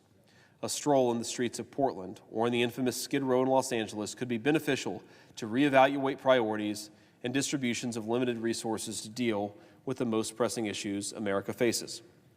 Ultimately, the strength and attractiveness of the United States on the global stage and America's competitiveness vis-a-vis its rivals depends on the domestic revival of a country that has been decaying silently for decades in virtually all key aspects. This is why a new generation of Americans must step in to seize the new chance for peace before it is too late. As the world order continues to fracture, only a wave of democratization of the most undemocratic sphere of policymaking in Washington can trigger the kind of reassessment and accountability the American people should expect from their elected leaders. Unless we take steps now to usher in an overdue reckoning in Washington, we may miss, as President Eisenhower said, a precious chance to turn back the tide of events. That was by Martin McAryan, and that again is from Responsible Statecraft, an important argument and an important piece. Let me address just a couple of points brought to mind by that piece and by that argument. You'll hear, especially in the last couple of days, after former President Donald Trump criticized NATO, you will hear a strong argument about what NATO means to the United States of America.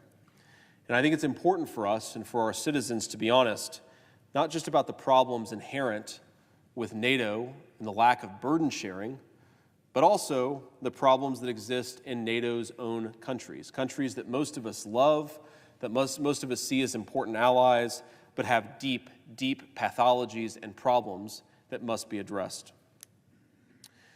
Something that is often said is that in this particular conflict, Ukraine versus Russia, NATO is actually carrying its fair share of the burden. You will see charts that make an argument that NATO, which has the economy approximately the size of the United States of America, is spending actually more resources on Ukraine than the United States of America.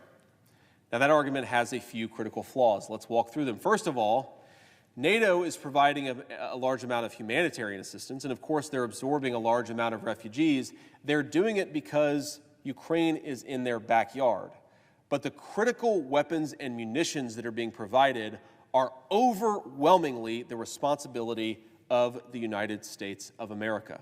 NATO is not carrying its fair share of the burden when it comes to weapons, and that's the most important things the Ukrainians need to win. Second, even if we assumed, and it's wrong, but even if we assumed that NATO was carrying its fair share of the burden over the last 18 months, NATO has failed to carry its fair share of the burden for literally decades, ladies and gentlemen. Look just at how much money the United States has spent on defense since 1992 and compare that to our NATO allies Ladies and gentlemen, we have been subsidizing European security to the tune of trillions of dollars. And it might feel nice when we go to Munich and the Europeans thank us, and it might be great to get a pat on the back from a European head of state, but the American people demand that NATO carry its fair share of the burden. Germany is the largest economy in Europe. They have promised for decades, and especially over the last years, that they would meet the NATO threshold of 2% of GDP spent on defense. They are still not there. Italy, a massive economy, still underspends on defense. In fact, most of the economies of Europe, outside of the UK and France and some economies in Eastern Europe, most of the economies of Europe massively underspend on defense, and that has invited aggression, not just from Vladimir Putin, but from other places as well. And at the same time that world leaders play armchair general with the Ukraine conflict, their own societies are decaying. Not a single country, even the United States within the NATO alliance, has birth rates at replacement level. We don't have enough families and children to continue as a nation, and yet we're talking about problems 6,000 miles away. We are being invaded by up to 10 million illegal migrants over the course of Joe Biden's term in office, and we have apparently no president with willpower to stop that problem. We have a fentanyl crisis that has led to the deaths of over 100,000 people per year in the last few years of our youngest and brightest people. Mental health crises are skyrocketing. Youth suicides are skyrocketing. And every single place, not just the United States, but every single one of the countries in the NATO alliance see similar, or in some cases, even more troubling dynamics on most of those metrics, from migration to economic malaise. What are we doing, ladies and gentlemen? China and Russia, if we want them to fear us, we need to rebuild our own countries. We need to rebuild a strong Europe and a strong America. We need to rebuild a civilization that can support conflicts instead of just run away from them, because right now we don't have that. We do not have a country and we do not have a NATO alliance that is strong enough to do the things that need to be done. So our message to the Europeans need to be simple. Fix your own country, share your own burden, spend more on defense, fix your own problems, and that will deal with the problem in Russia far more than a $61 billion check to Ukraine will. In fact, we are subsidizing them. We are enabling their refusal to spend enough resources on defense. And I see that my time is up, Mr. President. Thank you. Senator from Ohio. Thank you, Mr. President, and thanks to my colleague from Nebraska, who confided in private to me that he didn't think he could go for the full hour, but I would have welcomed at least another 20 minutes of speaking from my friend from Nebraska. But it is 3:15 in the morning, and we're here discussing sending another $61 billion to Ukraine as part of a $95 billion security supplemental. And I think it's important to at least give some context for the 4 people across our country who are currently awake to how we got here and why we got here and why we managed to fumble, I think, a great opportunity in this chamber to actually do some real border security. So first, months ago, my Republican colleagues and I discussed the possibility of doing a border security package as a point of negotiation with our Democratic colleagues over Ukraine. The basic setup of the negotiation went something like this. Republicans are unified, at least allegedly, in our view that the border is a national security crisis. This is allegedly a national security supplemental, and the border is the most important national security issue that we confront. And on the flip side, Democrats are united in their view that Ukraine must receive another $61 billion or even more of American aid. And there were the seeds of a potential deal that could be cut between Senate Democrats and Senate Republicans. Now, there are a few problems with this, as we learned. The first is that while our Democratic colleagues might agree that the border has some problems. They apparently do not agree that it is quite the same crisis that we do. That's one problem. And another problem is that apparently our Republican colleagues are not nearly as united as we thought that we were or as we pretended to be. In fact, the closer we got to an actual resolution of the negotiation, the more that we learned that our Republican colleagues, at least a small subset of them, cared a hell of a lot more about the Ukraine package than they did about securing the American southern border.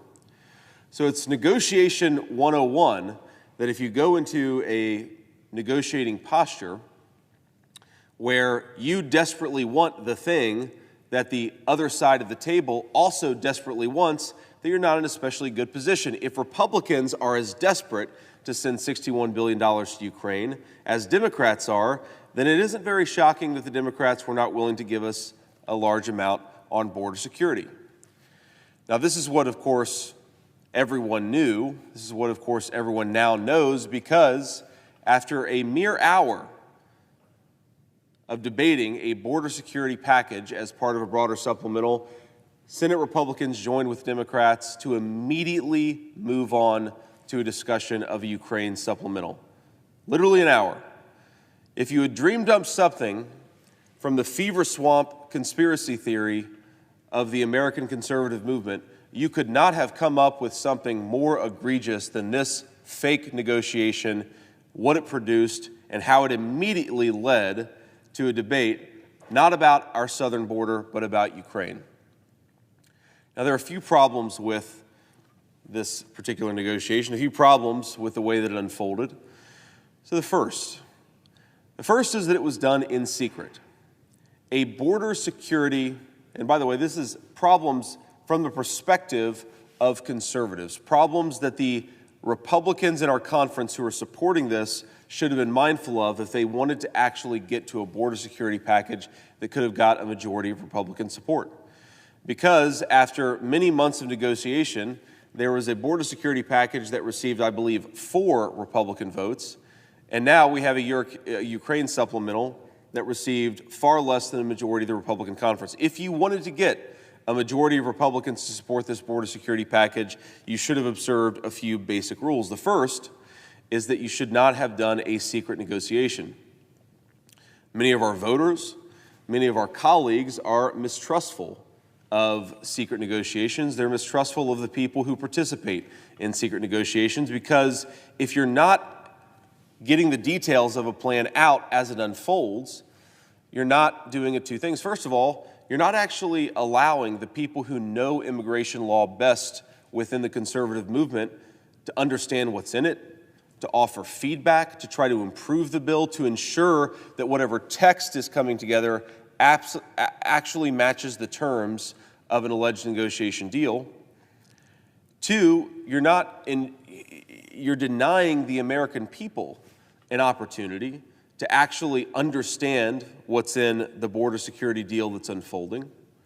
3, you're denying Senate colleagues a real opportunity to debate the merits as they come together. What actually happened was not, you negotiate for a couple of weeks, and this is where the Democrats are, and this is where the Republicans are, and maybe we can find some, seeds of a compromise here. What actually happened is that after months of negotiation, Senate Republicans started asking, well, what's in this deal? What shape is it taking? What have the Democrats given? What have the Democrats asked in return? And this was all mediated through a very, very small number of channels, and that process bred mistrust before we even knew any of the details of what was in the border security package. Now, if you were a cynic, you would say that this is by design, that we designed a package that was meant to create mistrust. We designed a process that was meant to create mistrust and was never meant to lead to any significant border security. And I hate to say it, I think that's actually the package that was produced. So after months of secret negotiations, after months of denying some of the smartest immigration experts in the world the opportunity to critique and offer feedback on this package, after months of breeding mistrust within the American body politic, the details of an immigration grand bargain started to leak out. and the details were pretty troubling. There were some good things, of course, some things that we liked, some things that we think were necessary, but it's interesting that even in the most generic terms, the details of the immigration plan started to create some backlash among most Republicans. And again, if you can't pass a border security package without the support of most Republicans, then it's not actually going to pass. So here we are, early 2024, with the promise of a grand bargain on border security and a national security supplemental to boot. And yet, every single detail turns out to have not been manifested in the text, turns out to have not produced something in the text that would have actually meaningfully secured the border. So the first thing that you would want to do, if you were serious about border security, the first thing that you would want to do is to limit the president's ability to parole close to 1 million illegal migrants a year. If you go back to the Obama administration paroled about 5,000 illegal aliens every single year. Senate Republicans think that's too much, but 5,000 a year is far less than the 750,000 or close to 1 million a year that the Biden administration has decided to parole. Now, it's not just the direct effect that you are taking close to 1 million people a year who have violated our immigration laws and given them what amounts to effective legal status. You are also sending a message all across Central America and all across the world that America is open for business. This is why when you put a camera or a microphone in front of somebody who's crossing the southern border illegally and say, "Why are you coming now?" they will say, "Because Joe Biden and Kamala Harris invited us in." The parole policy has thrown open the floodgates, and this grand border compromise contained almost nothing that would meaningfully reduce the number of paroles that the President of the United States can issue. It required a report, I believe, but nothing that would limit the President's discretion to grant parole en masse as he has done for the last 3 years of administration. That was the first problem. The second problem is that the grand border compromise did very little on the question of asylum. It pretended to do something on the question of asylum. It changed the asylum standard. It increased that standard from a credible fear to a reasonable fear, but it also changed who was enforcing that standard to CIS agents who are among the most pro-asylum people in the entire United States government. So you change the standard, but you make it much easier. You create a person who's enforcing that standard that has almost no reason to meaningfully enforce American asylum laws. Now, why is this a problem? Well, because we have, fundamentally at the United States southern border, an economic migrant crisis that is pretending to be a massive asylum crisis. People who are traditional economic migrants, they come into our country at ports of entry or elsewhere. They claim asylum. They say that they are persecuted. They say that they are fleeing persecution.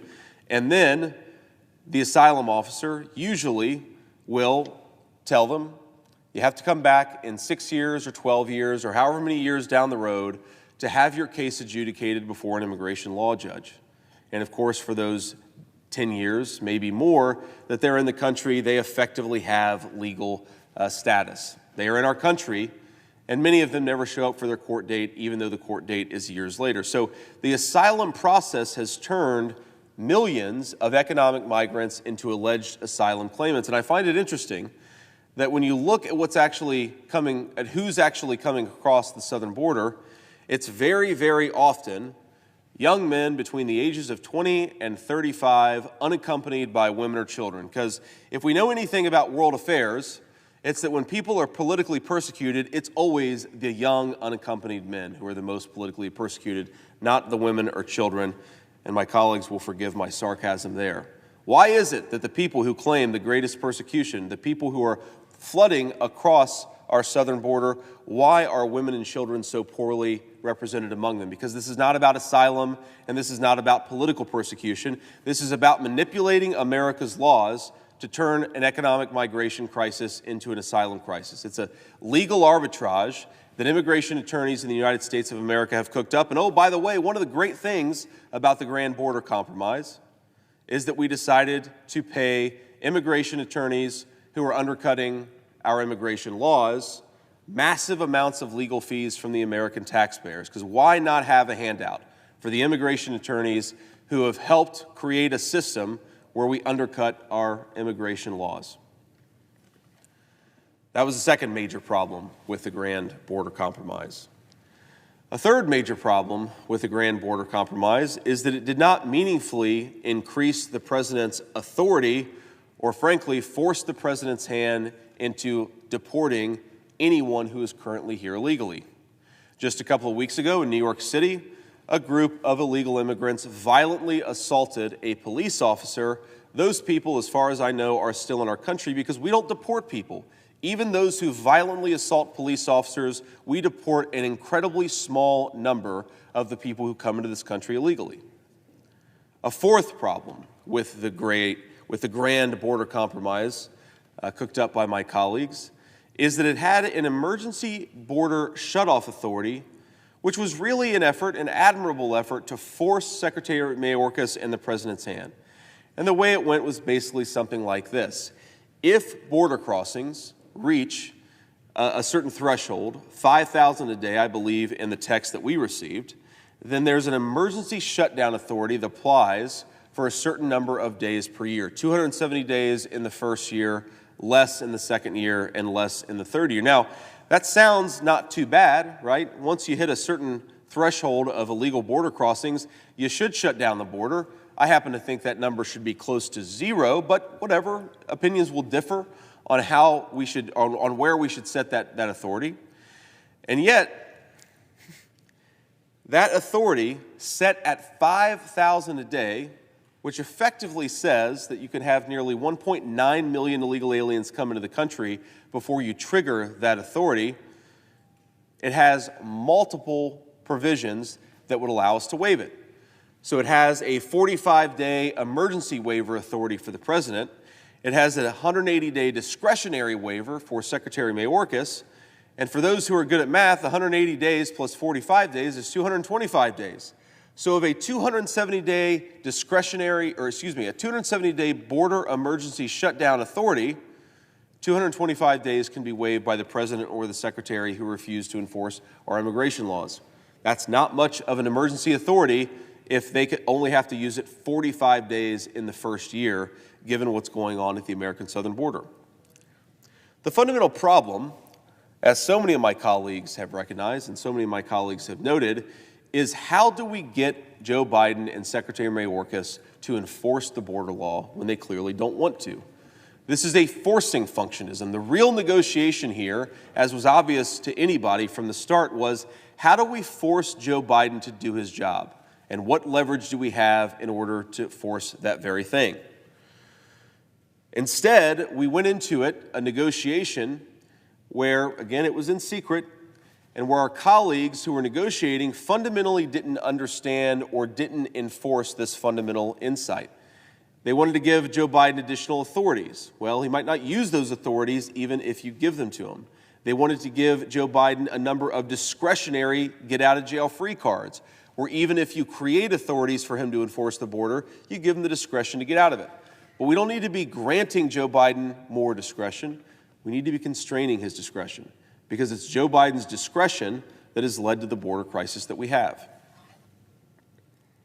Now, a number of my colleagues have mentioned the terrible consequences of the border problem and what it looks like for so many of our citizens. There's no overstating the catastrophe that's going on at the American southern border. There's the fentanyl crisis that is killing over 100,000 citizens of our country. Of course, the fentanyl is now transitioning to other drugs, just as the heroin transitioned to the fentanyl, just as the prescription pills transitioned to the heroin. One of the many gifts of our wide open southern border is a virtually limitless supply of increasingly more powerful synthetic opioids to kill our citizens. If you read anything about the history of the Opium War, you wonder if we're witnessing right now the reverse Opium War, where precursors to synthetic opioids come in from communist China, the Mexican drug cartels manufacture them, and then ship them across the southern border. If you were actually serious about addressing this crisis, the first thing that you would want to do is limit Joe Biden and Secretary Mayorkas's authority to open the floodgates and invite millions of illegal aliens into this country. Limit their discretion. That was always the only pathway to meaningful border enforcement under this administration. As so many of my colleagues have mentioned, Joe Biden clearly doesn't want to enforce the border. So, ladies and gentlemen, how do we force the president to enforce the border? And the basic deal that was offered by a number of my colleagues and friends went something like this. If the Democrats are so desperate to send another $61 billion for Ukraine, then what we could do is meter the money based on border enforcement metrics. This is, in fact, what was discussed in the Republican conference, and it received support from Ukraine supporters like Jim Risch and Ron Johnson, to people who are more skeptical of the conflict, like me, to people who are in the middle, like Ted Cruz. The basic idea was we are going to force, as much as possible, Joe Biden to enforce the southern border, and unless he gets illegal border crossings under a certain level, using his existing authority, maybe with some additional tools, then we will not provide support to the security supplemental. In other words, if he wants his $61 billion for Ukraine, Joe Biden's going to have to do a little border enforcement, despite the fact that he obviously doesn't want to. That was the deal that we thought was on the table, and that, unfortunately, was not the deal that was actually on the table once it was advanced by our leadership team. And, of course, on Sunday night, February 4th, we received the text of the Grand Border Compromise. And typically, with a field of law as complicated as immigration, you would expect days, weeks, months of committee markups, of debates, of negotiation over text, of trying to understand how one provision influences another provision, how another provision affects the other. This process of legislative policymaking is what was completely short-circuited by this secret negotiation. So on Sunday, the text dropped, and on Wednesday, we were expected to vote on it. So for 3 days, from February 4th until February 7th, my staff, and I imagine the staff of nearly every Republican member, worked long nights to try to understand what was actually in the border security package. They identified many of the problems that I just repeated that actually existed with the policy, that even where it looked good on the surface, it very often contained provisions where Democrats had frankly out-negotiated Republicans. It reminds me a little bit of the Fiscal Responsibility Act, where where the president's negotiators took to the New York Times to brag afterwards that while then Speaker Kevin McCarthy had gotten a lot of concessions out of the White House, those concessions had fallen apart when the concessions were translated to legislative text. That's a problem. If the legislative text isn't very good, no matter how good the headline promises of the legislation are, then you shouldn't support the legislation. That's, of course, what happened. On Wednesday, Republicans decided as a conference that they would not support the border security package that came out. Now, a curious thing happened then. If you had really been serious about border security, if you really wanted to advance the ball in any negotiation, the other party comes with an offer, you consider the offer, you read it, you try to understand it, you decide it's not good enough. What do you do if you're serious about the problem? You then go back and say, well, you know what, this just isn't good enough. We need to keep going down this pathway. We need to keep on fighting for a way to secure the border, but that never happened. And why that never happened is because too many within the Republican conference were desperate for money for Ukraine, so desperate that they were willing to short-circuit any meaningful border security. That is the fundamental truth. As much as I am frustrated at my Democratic colleagues for not doing more to secure the border, as much as I am frustrated for Democrats writ large and the President of the United States for not doing his job. On this particular negotiation, the simple truth is that too many Senate Republicans cared far more about Ukraine than they did about their own country. You heard it earlier this evening, when one of my colleagues said this was the most important vote that any of us had ever taken in the United States Senate. I can't imagine what leads a person to think that sending $61 billion to Ukraine at this moment of crisis for our country is the most important vote that we have taken. My God, maybe we should take some far more important votes that actually solve the problems that confront this country. Maybe we should confront the mental health crisis in our country, the fact that our teenagers seem to have rising depression rates, the fact that our young people have rising suicide rates, the fact that we have a wide open southern border, the fentanyl and sex trafficking crisis. All of these things are substantially more important than what we are about to vote on in the United States Senate and what we voted on last night.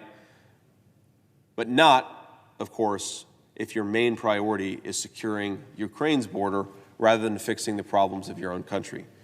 And this, unfortunately, is where we are. This is, unfortunately, the problem that we're confronting.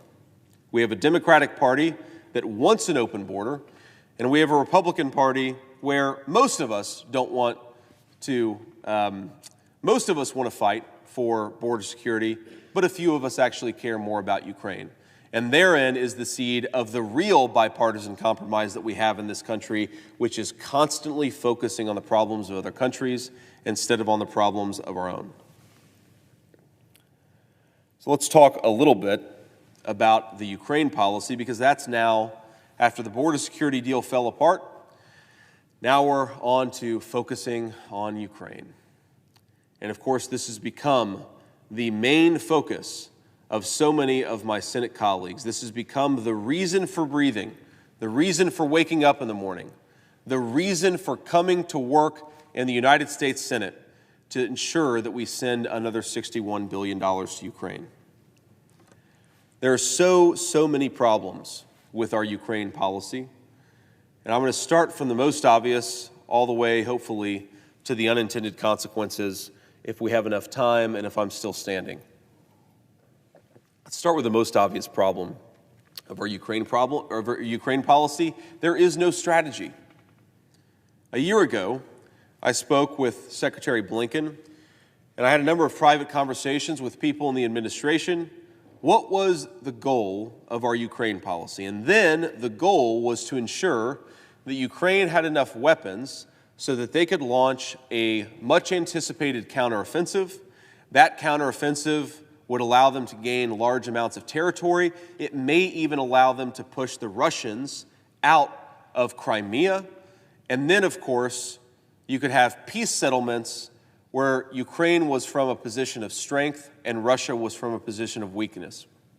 We would, in other words, throw the Russians back to close to the 1991 borders of Ukraine, and then we would try to negotiate with them.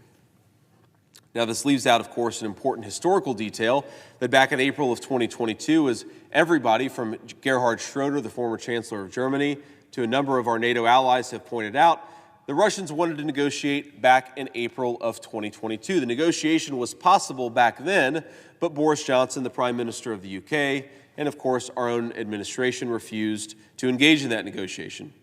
We wanted the Ukrainians to fight and to fight on. Of course, they have, at great cost to themselves and at great cost to the American taxpayer.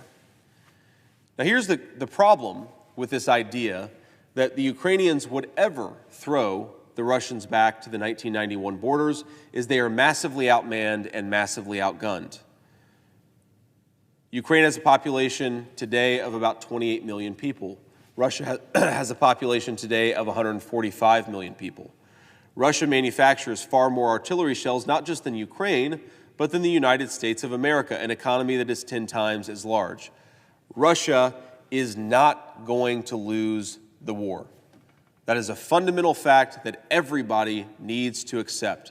They are not going to lose. It is existential to them.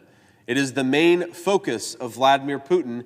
They are bigger and they have more weapons. So the question then becomes, how do we preserve as much of Ukraine as possible?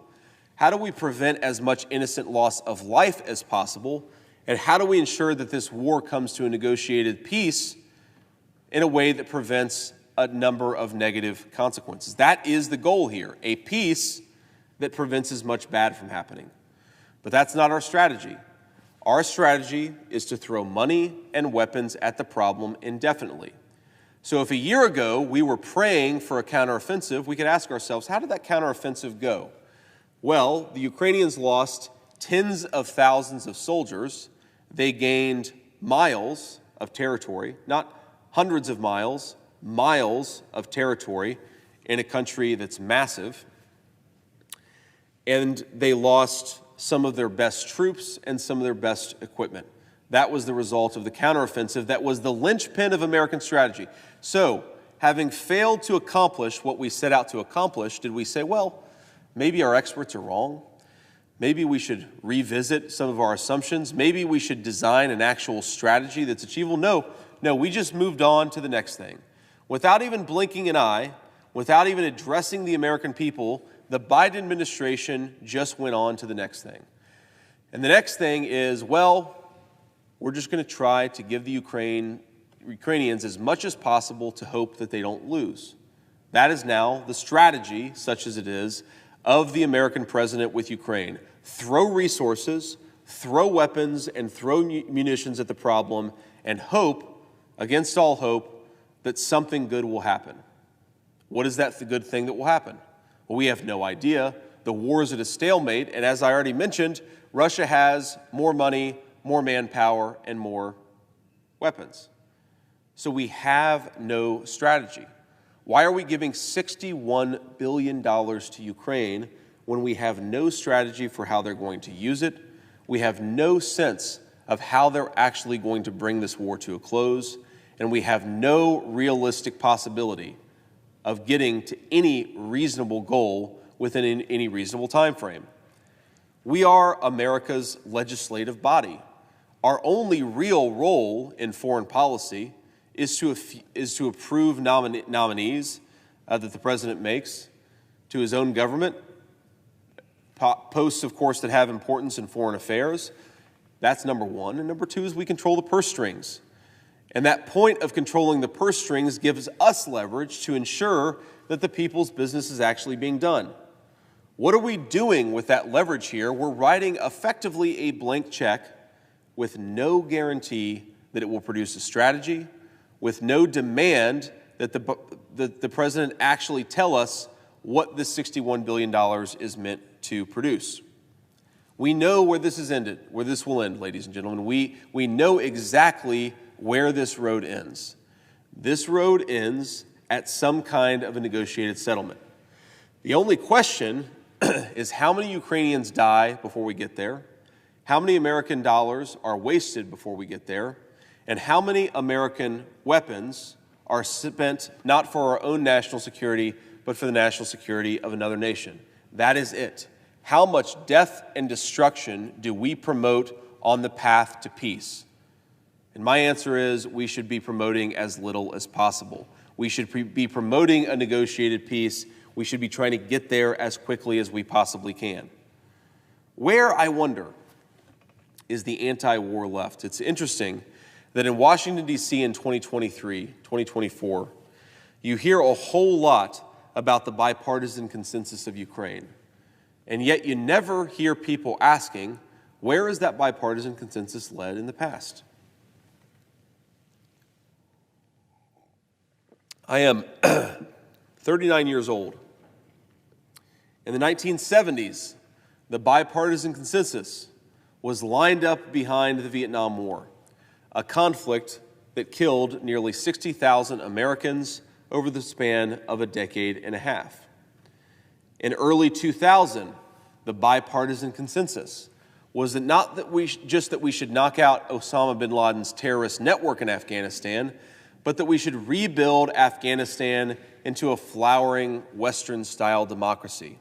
We should put resources into training the Afghan population to think about Americans, or to think about gender roles as Americans do in the 21st century, to promote the creation of democratic institutions, to train an Afghan army. For 20 years, American blood and treasure was committed to that project, and that project fell apart in a matter of weeks. Turns out the Afghans don't want Western-style democracy. It turns out the Afghans don't want to fight for a country that apparently very few of them actually believed in, because it took about 3 weeks before the Taliban rolled over their country. The bipartisan foreign policy consensus got us exactly there. That same bipartisan foreign policy consensus got us to Iraq. Under the pretense of weapons of mass destruction, and many of the people in this chamber who supported the war in Iraq are now supporting limitless supply of arms to Ukraine. Interesting how that bipartisan consensus works out.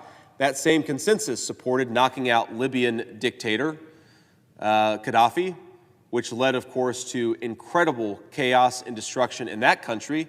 That bipartisan consensus led us to get involved in Syria and yet another quagmire in the Levant. And that bipartisan consensus has found a new passion project: limitless war, limitless weapons, and limitless money to Ukraine.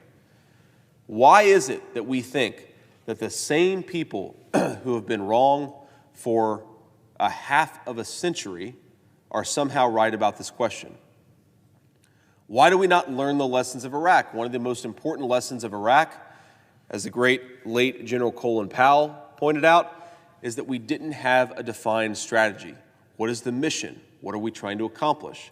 What is America's blood and treasure actually trying to do, and how long must we be required to spend it?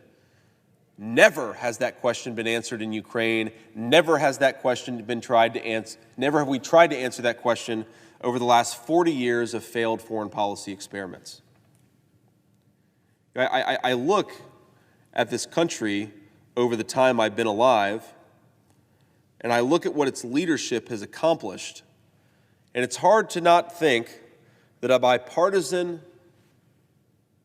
bipartisan consensus in American foreign policy has led to effectively graveyard after graveyard after graveyard, $34 trillion in debt. We have purchased on the backs of our children and grandchildren a number of graveyards all across the world. I don't know what we've accomplished beyond that. And yet, people in this chamber, including my friends on the left who used to have a real anti-war sentiment, the left used to have a real understanding that war has terrible unintended consequences, that it enriches all of the wrong people, that it kills many of innocent people. There is no meaningful pushback on this conflict from the left. I find that shocking. I find it depressing, frankly, because those of us on the right who are sick of war and sick of our children and grandchildren paying for it would actually like some allies in pushing back against this latest conflict. In fact, if you look, just to meditate on this point about strategy a little bit longer, if you look at the arguments for why we should be in Ukraine, they all boil down to, unless we send continual resources, something terrible will happen. The Russians will overrun the Ukrainians when they don't have enough resources. And they won't stop at Kyiv, we're told. They'll go on to Poland. They'll go on to other NATO allies. And then it will be Americans who are on the front lines of Germany defending against the terrible aggression of Vladimir Putin. Well, it must be said that, first of all, this is a fantasy. No credible military expert, no person with a thinking brain believes that Vladimir Putin has the capacity to march all the way to Berlin. He does not have the capacity to march all the way to Kiev. Of course he can't march all the way to Berlin. So the fear-mongering just doesn't work. That dog just doesn't hunt. Now, of course, if Vladimir Putin could, let's just entertain this thought experiment. Let's just assume that Vladimir Putin could march all the way to Berlin. What would that mean about our NATO allies? Well, one thing it would mean is that they're a lot weaker than they pretend to be. Another thing it would mean is the fact that we know that NATO needs to step up and spend a lot more resources on their own national defense. If Vladimir Putin could march all the way to Berlin, that suggests that the Germans have got to do a lot better at defending their own country, and they've got to step up. NATO was never meant to turn Europe into permanent welfare clients of the American taxpayer. It is time for Europe to step up. Now, some of my colleagues give the Europeans far too much credit for doing their part over the last 18 months of conflict in Ukraine. They point to charts that say if you include humanitarian assistance and economic assistance, the Europeans have actually spent about as much as the Americans, maybe even more than the Americans, on Ukraine. Well, that chart misses a couple of important facts. The first of which is that the most critical thing is not money, it's weapons. And the United States has supplied a disproportionate share of the weapons to the Ukrainians at great cost to ourselves and at great degradation of our defense capability. The other thing it leaves out is that NATO has, for decades, sucked on the teat of the American taxpayer. Trillions and trillions of dollars have gone into American defense budgets that have been an implicit subsidy to the Ukraine or to NATO. An implicit subsidy to NATO. So forgive me if I'm not impressed if the Europeans are stepping up a little bit for a war that is literally in their backyard. The other thing this misses is that the war in Ukraine hasn't been going on for 18 months. It's been going on for over a decade, of course. The conflict that brought us to Russia's large-scale invasion of Ukraine, has been going on in Ukraine since at least 2014. If the Europeans want to compare who's spending more, the relevant point of comparison is 2014 or maybe 1992. It is not 2022. So we are bailing out the Europeans, $61 billion to bail out the Europeans on a preposterous set of circumstances, on a preposterous subsidy. By the way, many of our European allies, thanks in part, of course, to our subsidy, have managed their own financial houses much better than we are. The Germans have far lower budget deficits and far lower public debt than we do. If any time was the time for them to step up, it might be now that we're $34 trillion in debt. So every argument for why we should support limitless war in Ukraine ultimately falls apart. It ultimately boils down to fear-mongering that doesn't have any basis in reality. And again, I would ask, if the goal is to prevent Vladimir Putin from overrunning Ukraine, the question has to become, for how long are the American taxpayers on the hook? What if this goes on another 10 years? Are we on the hook to the tune of $500 billion of security assistance and $1 trillion of reconstruction? At what point is enough enough? At what point do we say, the war is a stalemate, it's going to end in a negotiated settlement anyway, let's stop wasting lives, let's stop wasting money, and let's get on with the peace? That is what American diplomacy could be used for. Unfortunately, the president seems uninterested in that. But I'm worried more about the unintended consequences in Ukraine. A friend of mine made the observation today, actually, in a public conversation that I hosted, that we are seeing the acceleration of an economic and military alliance that will challenge the United States over the coming decade and the coming generation.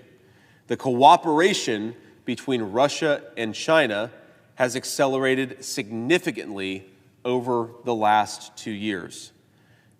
We have attempted to set off a financial bomb using America's incredible financial power. The rules-based international order has given America's financial system great power, and we used it to try to set off a bomb in the Russian economy. But that bomb appears to have fizzled. The Russian economy has consistently defied growth expectations and forecasts. Our own leadership has admitted that its sanctions haven't worked nearly as well as we wanted them to, and the Russian economy, now put on a war footing by Vladimir Putin, is producing weapons at a faster rate than the United States, which of course is an economy 10 times the size of Russia. So if the goal was to weaken Russia here, we have catastrophically failed. What we have done, actually, is created an alternative financial system around Russia, China, and other countries, and we've created an accelerating military alliance between two of our most dangerous adversaries in the world. That is the net effect of our policy.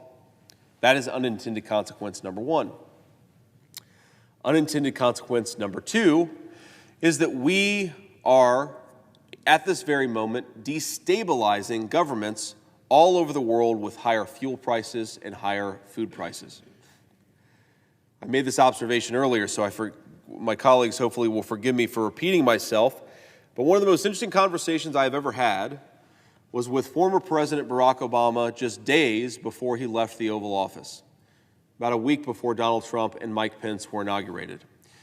And Obama made the observation that though he was obviously more a fan of, call it mass migration than I am, that he knew that if you created too many immigration pressures in a country, it could destabilize that country.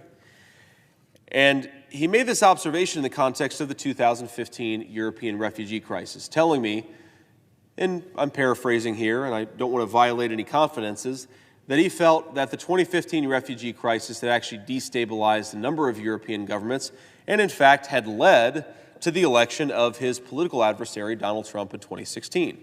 Well, I thought that was a smart and insightful observation from the former president. Of course, I disagree with his politics and his immigration policies, but it was an interesting and very self-reflective observation. Well, what I wonder happens if the European refugee crisis of 2015 destabilized Europe, what happens when we apply massive energy and food price increases to the entire continent of Africa? 1.5 billion people, almost all of whom have a much lower quality of living than the average American or the average European. We know exactly what will happen. If you take 1.5 billion people, most of whom are just good people who want to feed their families, and you make it impossible for them to feed their families in their own country, they will move. And where are they going to move? They're going to move to Europe, and they're going to move to the United States of America. Can we, at a time of a historic border crisis, possibly absorb hundreds of millions, at the very least millions of starving people moving? And why are they starving? They're starving because Eastern Europe is the breadbasket of the world, especially that part of the world, and grain prices, barley prices, wheat prices have skyrocketed over the last 2 years. We are creating the predicate for a refugee crisis that will destabilize Europe and destabilize the entire world. We're also, while we're at it, enriching Vladimir Putin. While we spend $61 billion in Ukraine, we're enriching Vladimir Putin with idiotic energy policies. We're actually funding both sides of this conflict. Putin's economy depends substantially on natural gas, on petroleum, and our energy policies, our refusal to empower America's energy producers. The Biden administration just a couple of weeks ago blocked additional exports of liquid natural gas. That enriches Vladimir Putin's Russia. Every time you take an action that drives up the cost of energy, you are enriching Vladimir Putin's Russia. So with the one hand, we pursue energy policies that enrich Vladimir Putin, and with the other hand, we send $61 billion to Ukraine. I don't think we should fund either side of this conflict, but it is the height of idiocy to fund both sides of the conflict simultaneously, and that is exactly what we are doing thanks to President Joe Biden's energy policies. Another unintended consequence, we've already seen this, by the way. Allied governments in Slovenia, in Poland, and other countries are under an incredible amount of pressure because food prices and energy prices are really high. Food prices and energy prices destabilize governments. How many American allies will have their country's politics destabilized because we are pursuing policies that ensure higher food and higher energy prices? Inflation is bad in the United States. Inflation is bad in part because we are pursuing policies in Europe that inflame the costs of food and energy. It's always funny when I hear my Democratic friends say that inflation is not Joe Biden's fault. It's the fault of what's going on in Eastern Europe. Well, if Joe Biden was a little bit smarter and used diplomacy more aggressively, perhaps what's going on in Eastern Europe would not be quite as prolonged, and perhaps we could bring it to a quick close. That's unintended consequence number 3. We are impoverishing our own people on this conflict. $34 trillion in debt. We are on the hook now for close to $200 billion to Ukraine, but that doesn't count the reconstruction assistance they will certainly need. That doesn't count the numerous ways, energy prices, food prices, that this conflict is putting pressure on the wallets of American citizens. It doesn't count all of the ways in which we are distracted by a conflict in Eastern Europe and are unable to pursue smart policies elsewhere in the world. We are impoverishing a generation of Americans. We are making it harder for them to achieve their American dream, and we're doing it to empower defense contractors and to bring a war to effectively a never-ending stage. Because that's what's happening. We know this conflict has no end in sight. We know that only America, using its diplomatic power, could apply the leverage necessary to bring it to a close. We are instead using our financial, military, and diplomatic power to prolong this thing as much as possible. There are other unintended consequences, and I worry that we have no statesmen left at the senior leadership of this country. For a generation, we have been told that the important thing is to thump our chest, to talk tough, to act tough, but not actually do the things that are necessary to strengthen our country and make our country more powerful. You hear my friends on both sides of the aisle say that if we don't show resolve in Ukraine, that it will invite Xi Jinping to invade Taiwan. And of course, I believe that a Taiwanese invasion by Xi Jinping would be one of the worst things that could happen on the world stage for our country. Our colleagues are right to worry about it. But the argument is that they will invade, the Chinese will invade unless we show resolve in Ukraine. But the unfortunate truth is that the Chinese don't care about our resolve, they care about our strength. In classical foreign policy schools, deterrence is the combination of resolve and capacity. You have to both want to do something, but most importantly, you have to have the ability to do that thing. And we have no capacity to deter the Chinese in East Asia and help the Ukrainians fight a war in Eastern Europe. For many generations, our leadership shipped our industrial base, our manufacturing jobs overseas, and that has left us in a place where we don't produce enough weapons. We don't produce enough missiles. We don't produce enough artillery shells. We don't produce enough of the critical munitions that are necessary to fight conflicts all over the world. So every time we spend critical resources on Ukraine, we ensure that they will not be available to a contingency necessary for the United States of America. That's not hypothetical and that's not abstract.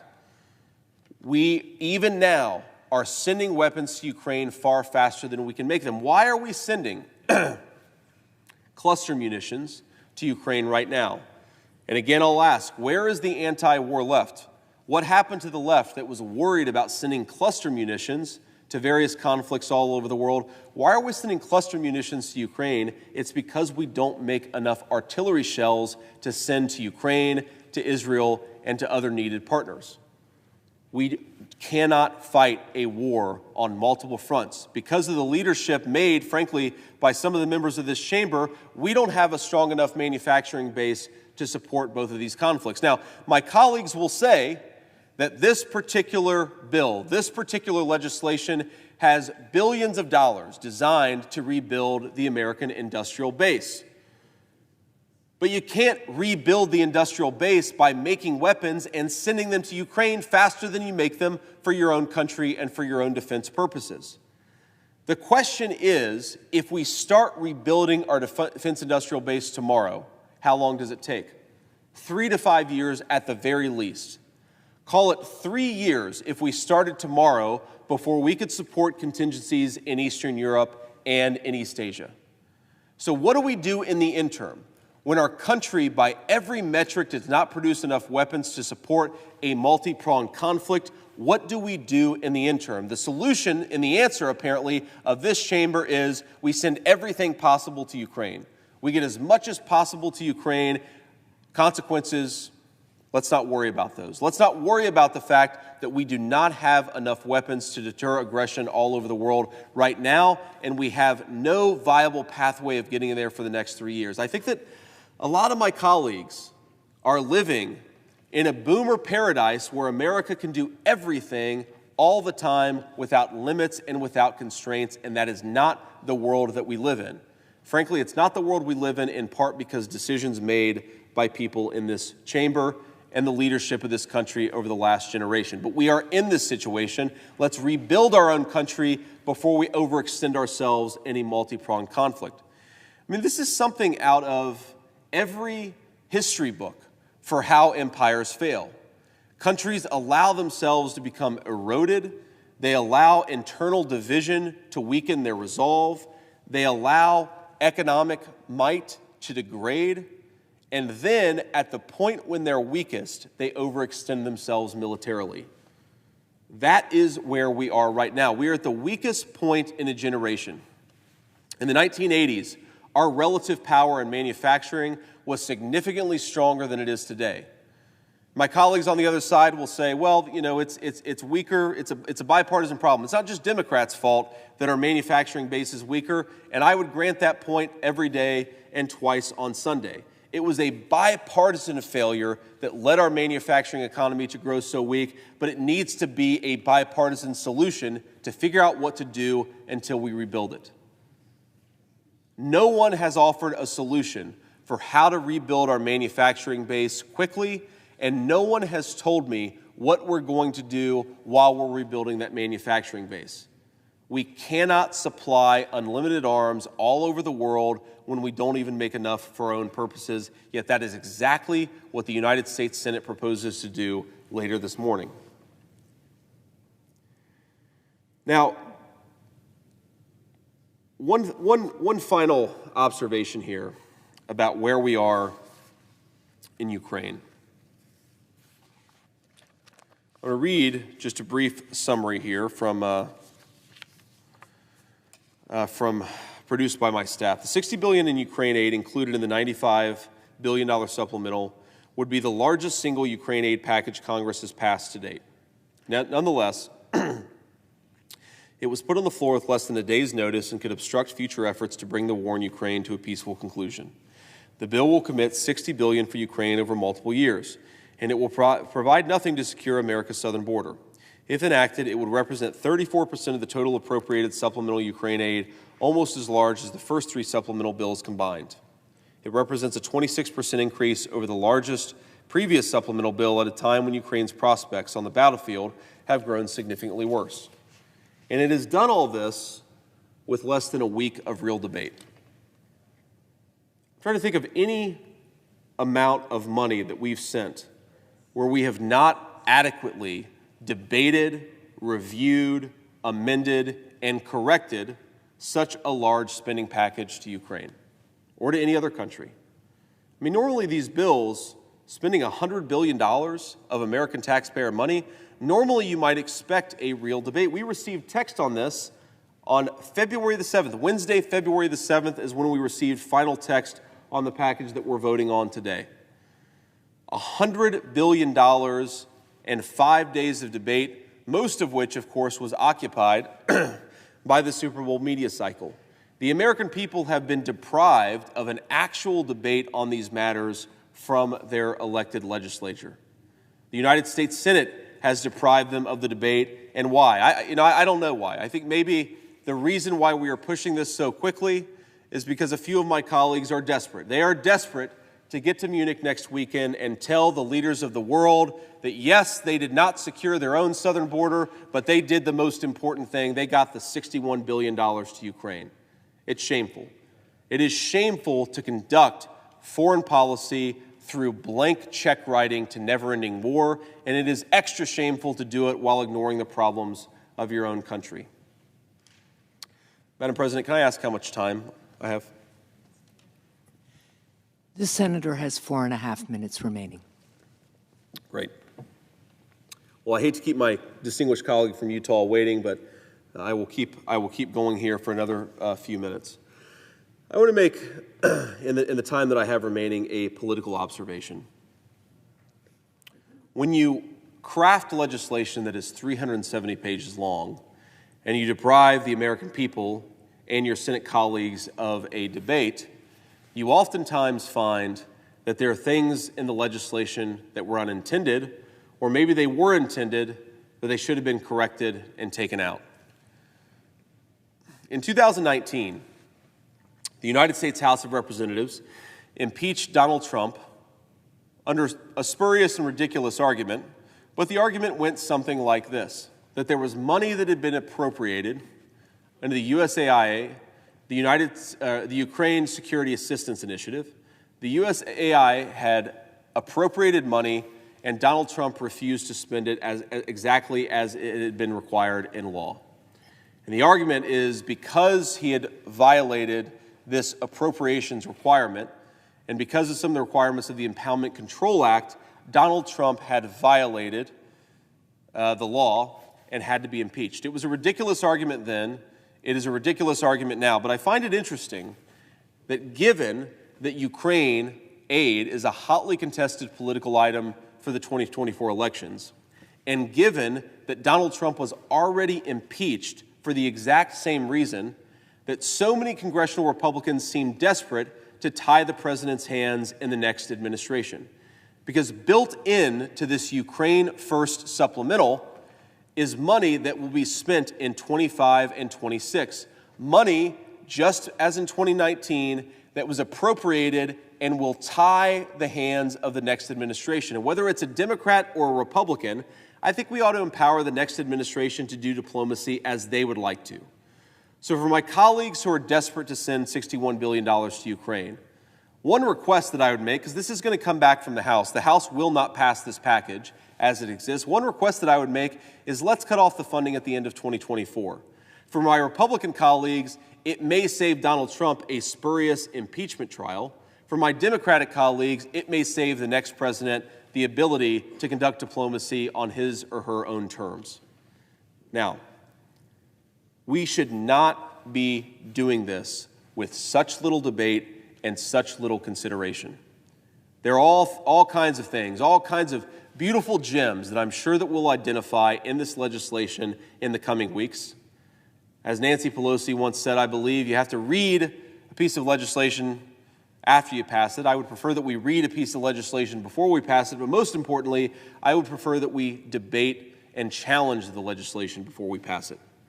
You cannot write $100 billion worth of checks in 4 days of public debate.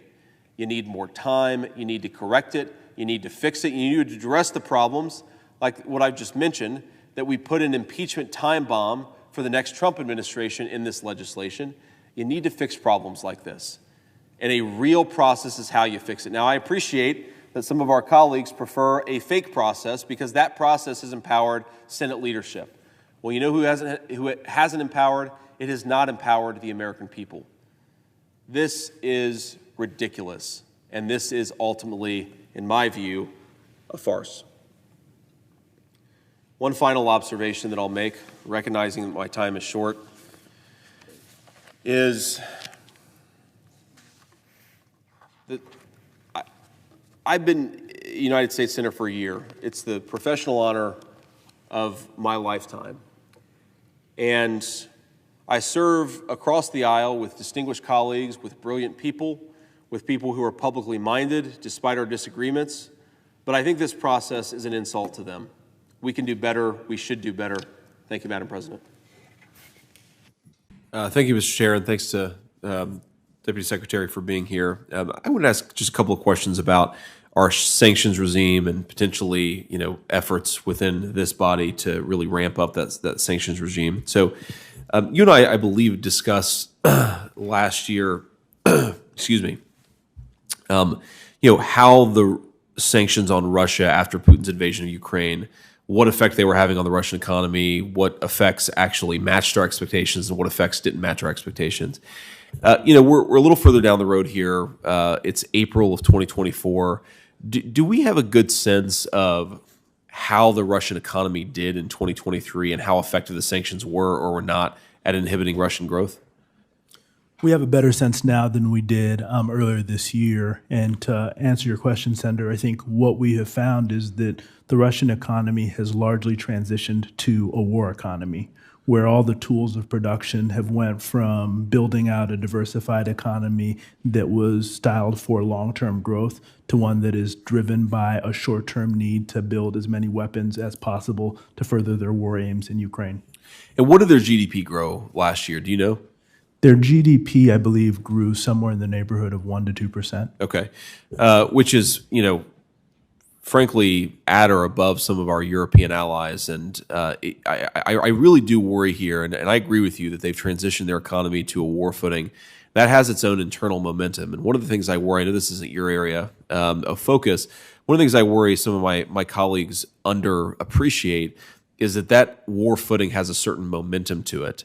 And we should be trying to arrest that war footing as much as possible, not leaning into it and prolonging this thing, because I worry that once Russia becomes an economy that only works in a time of war, that actually makes it more likely and that they're going to show aggression now and in the future. I want to sort of transition, and Mr. Secretary, how aware are you of of the REPO Act, REPO, that's sort of moving through this chamber? Are you sort of aware broadly with its outline? Yes, I am. Okay. So one of the things that does, and correct me if I'm wrong here, because I'm trying to sort of think through my own view on it, but one of the really worrying provisions is that, as I understand it, it would actually freeze the current sanctions regime that we have on Russia in place legally as an act of Congress. And so if a future president or a second Biden term wanted to change that sanctions regime, they would need an act of Congress to do so. Is that correct? I'm not certain of that provision. My understanding is that it gives the president certain authorities. I don't know that it freezes the current regime. Okay. That's my understanding, at least, but I think worth having a follow-up conversation, and certainly my staff will follow up as well on that particular topic. Here's the thing that I worry about. I imagine that we have different preferences for who wins the next presidential election, Mr. Secretary, but whether it's a President Biden or a President Trump, I think it's really important for the next administration to have diplomatic flexibility to negotiate what will certainly, I think, be an end to the Russia-Ukraine war, whatever end that ultimately takes. I hope to God that it doesn't last another 5 years. And what I worry about with the REPO Act is that we actually, if we are freezing the sanctions regime, we prevent the president from having an important tool at his disposal and actually negotiating a peaceful settlement to that conflict. Let me ask just one final question on the REPO Act. As I understand it, it would give it would effectively force asset seizure of all Russian assets, and I'm wondering, have we done that in a time of peace with a country that we're not directly at war with? Have we ever done something like what the REPO Act envisions? So, Senator, the one thing I am clear of is that my understanding, at least as the Senate version of the REPO Act, gives the president the ability to, doesn't require him to do so. And I think part of the reason for that is because we know that the vast majority of those assets are in Europe, and we'd only want to act alongside our European allies if we did something like that. In terms of seizing the assets against a country that we're not engaged in hostility against, I don't know that we have done something like that at this juncture. Yeah, I appreciate that, Mr. Secretary. And with that, I yield the remainder of my time. Thanks for being here, and thanks for answering my questions. Thank you. Senator Warnock of Georgia is recognized.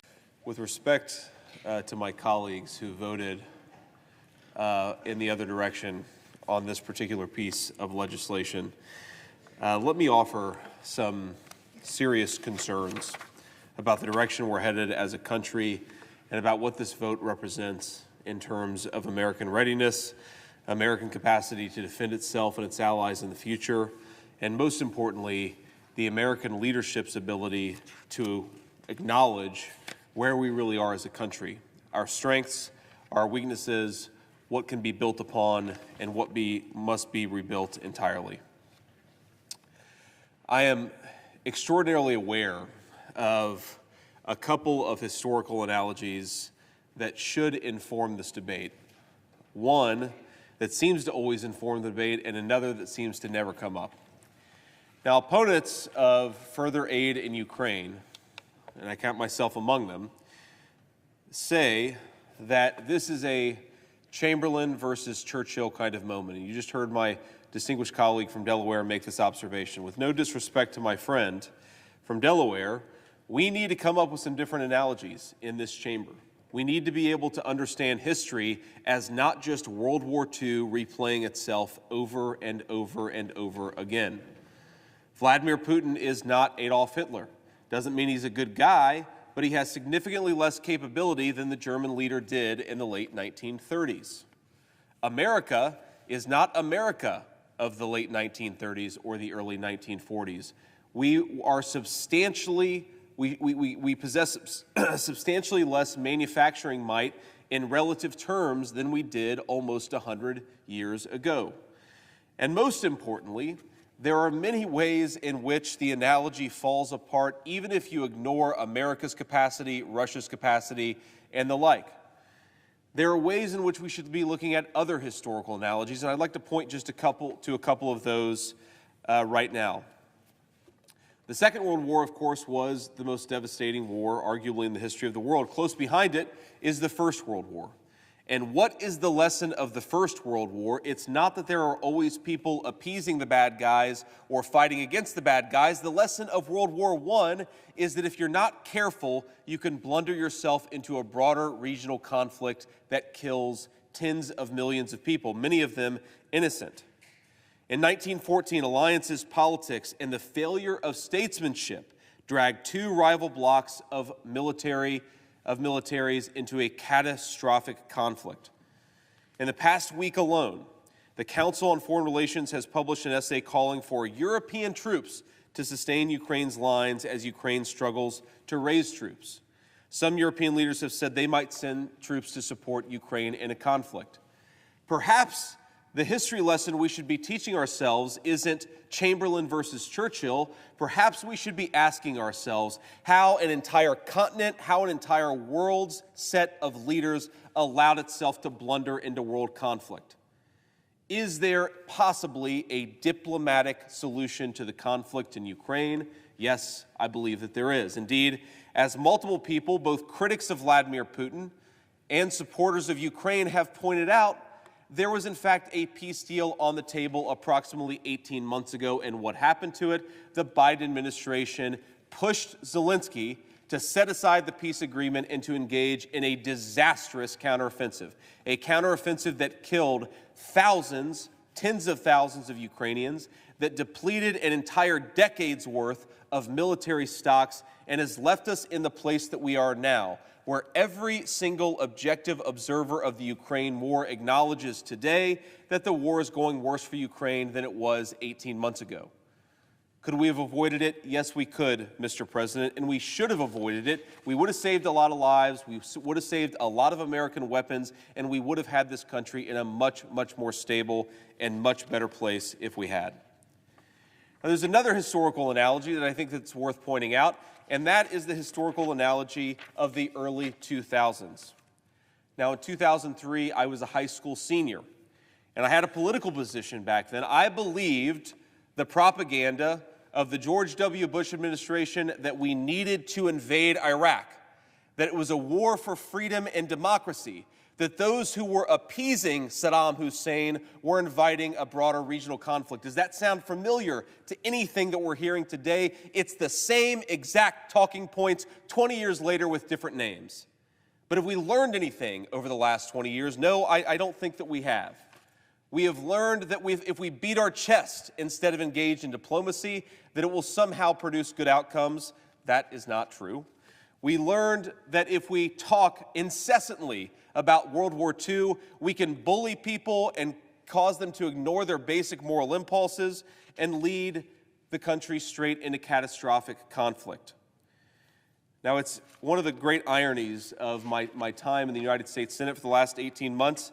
I have been accused by multiple people of being a stooge of Vladimir Putin.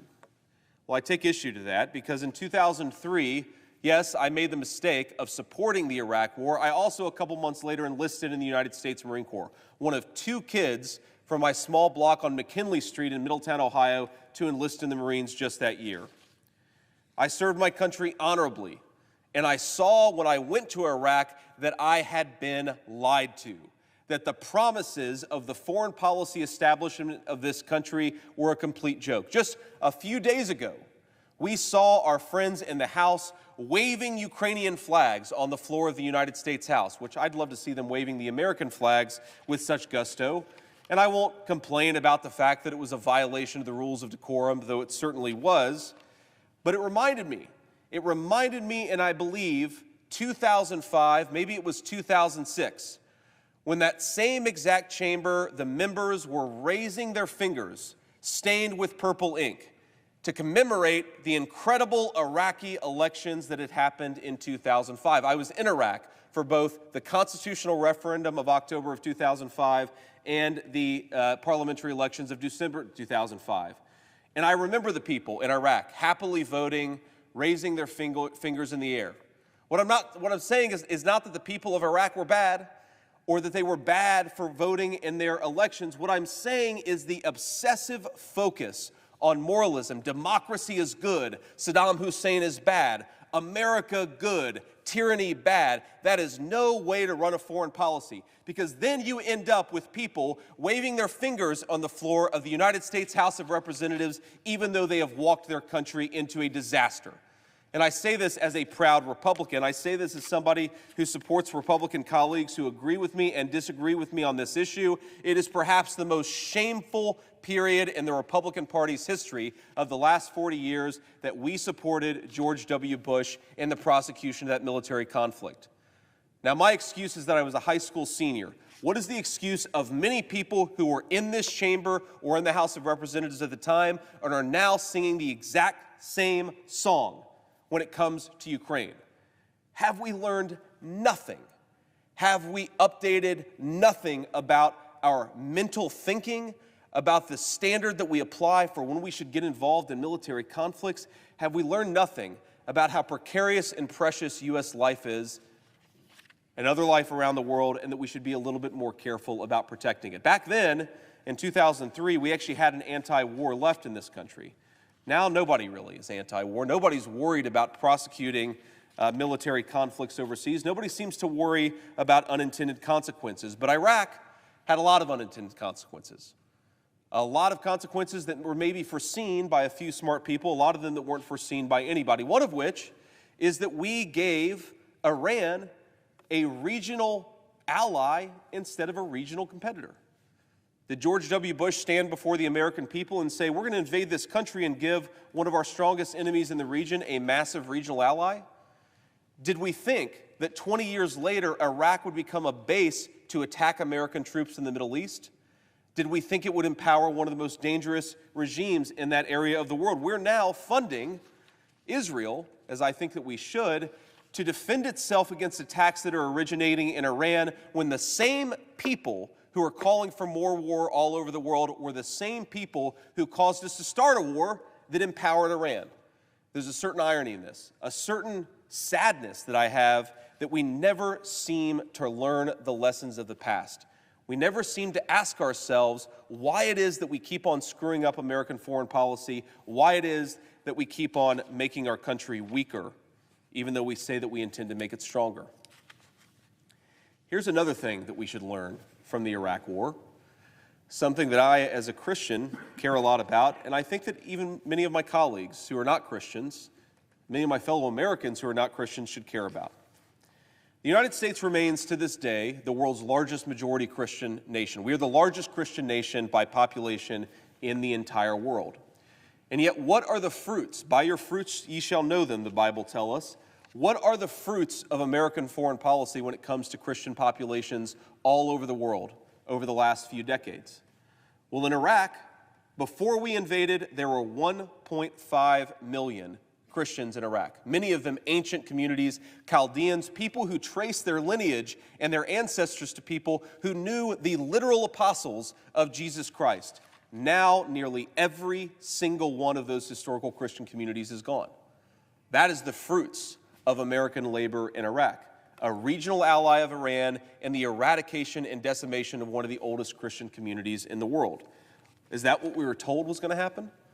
Did the American people, the world's largest majority Christian nation in the world, did they think that's what they were getting themselves into? I certainly didn't, and I'm ashamed that I didn't, but we did. We did all of those things because we weren't thinking about how war and conflict lead to unexpected places. Now, it sounds far-fetched, I'm sure, when we apply these lessons to the Ukraine conflict. Certainly, this has no risk of spilling over into a broader regional or even world conflict. Well, certainly not, in fact. I was being sarcastic. It obviously does. as European allies propose sending troops to fight Vladimir Putin, drawing NATO further into this conflict? Yes, the Ukraine war threatens to become a broader regional conflict.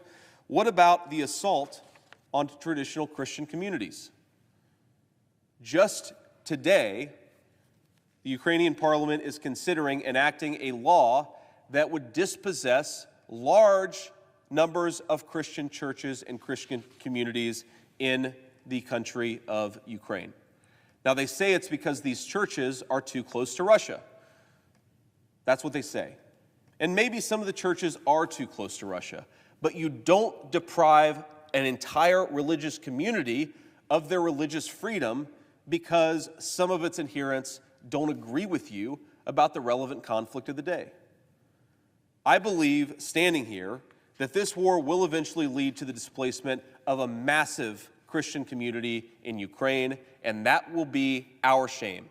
Our shame in this chamber for not seeing it coming, our shame in this chamber for doing nothing to stop it, our shame for refusing to use the hundreds of billions of dollars that we send to Ukraine as leverage to ensure and guarantee real religious freedom.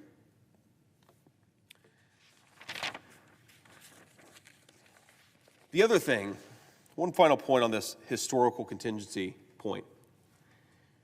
It was true then, and it was true today.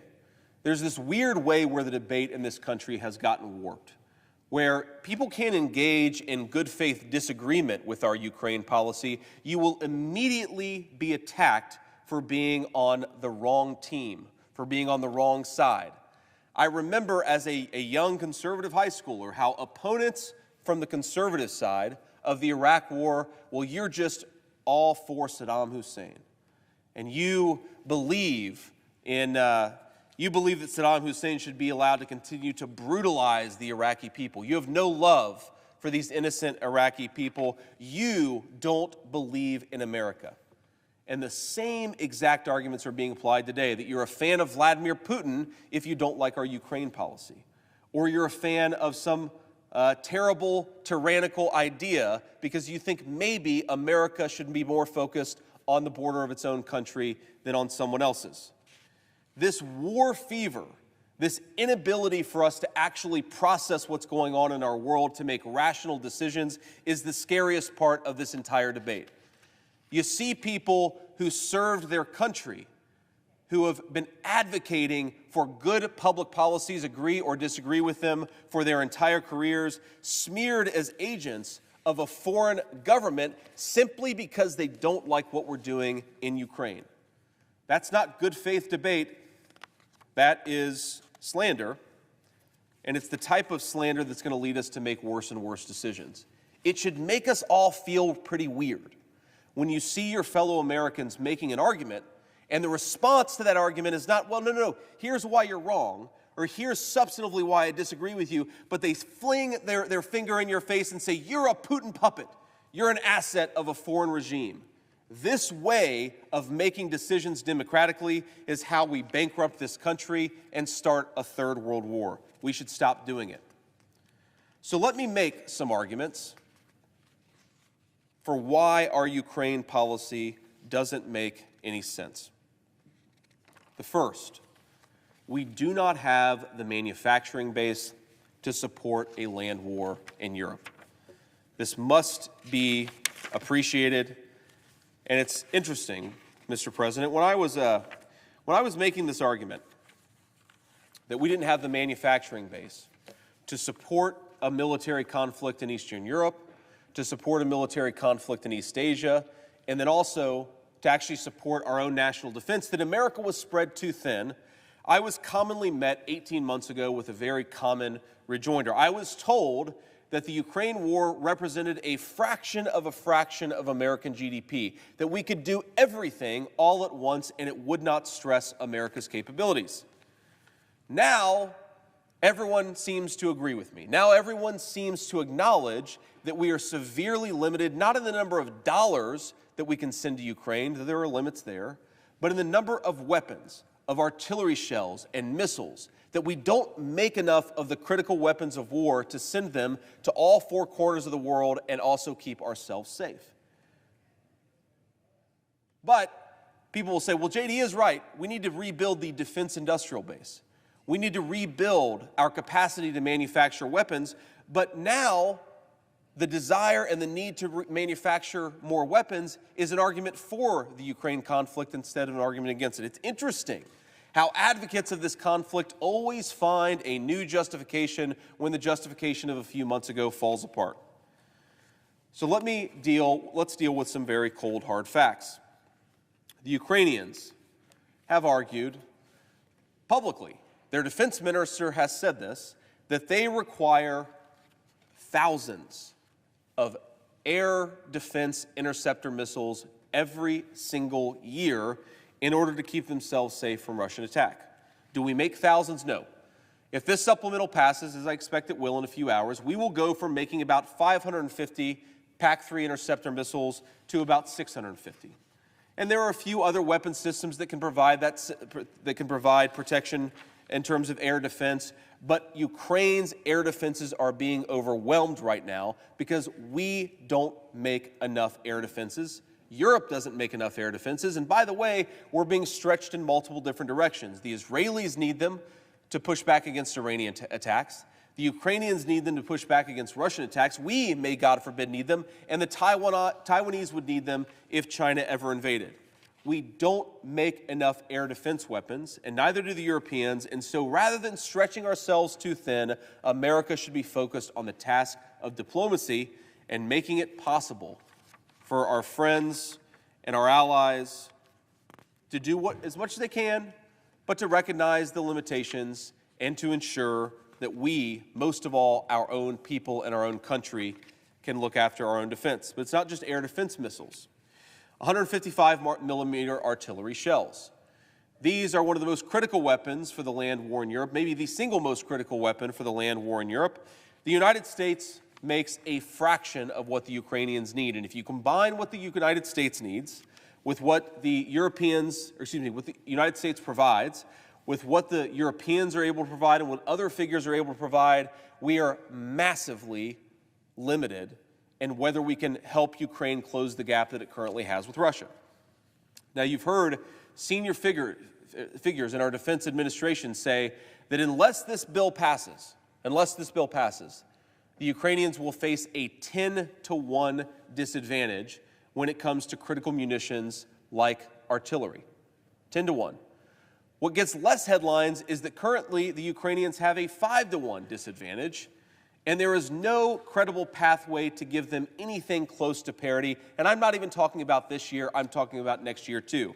During a conversation with a senior national security official of the Biden administration, I was told that if the United States radically ramps up production, and if the Europeans radically ramp up production, the Ukrainians will have a 4-to-1 disadvantage in artillery by the end of 2025. And that was treated as good news. You cannot win a land war in Europe with a 4-to-1 disadvantage in artillery, especially when the country that you're going up against has 4 times the population that you do. And of course, the most important resource in war, even in modern war, is not just air defense missiles and is not just artillery shells. The most important resource is human beings. Human beings still fight our wars, as tragic as that is, and as much as we wish that it wasn't true, and Ukraine has a terrible manpower problem too. The New York Times recently wrote a story about how they had conscripted, perhaps accidentally, I certainly hope so, they had conscripted a mentally handicapped person into service in their conflict. They have now dropped the conscription age, and still they are engaged in draconian measures to conscript people into this conflict. That says nothing about the fact, by the way, that approximately 600,000 military-aged men fled the country.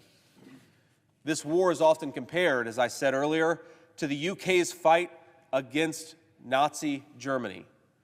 In the height of World War II, did over 1 million Brits leave Britain to avoid being conscripted by the Germans?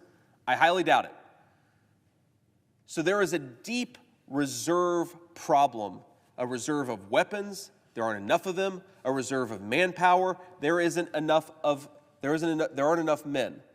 This is the problem that Ukraine confronts. And I say this not to attack the Ukrainians who have fought admirably.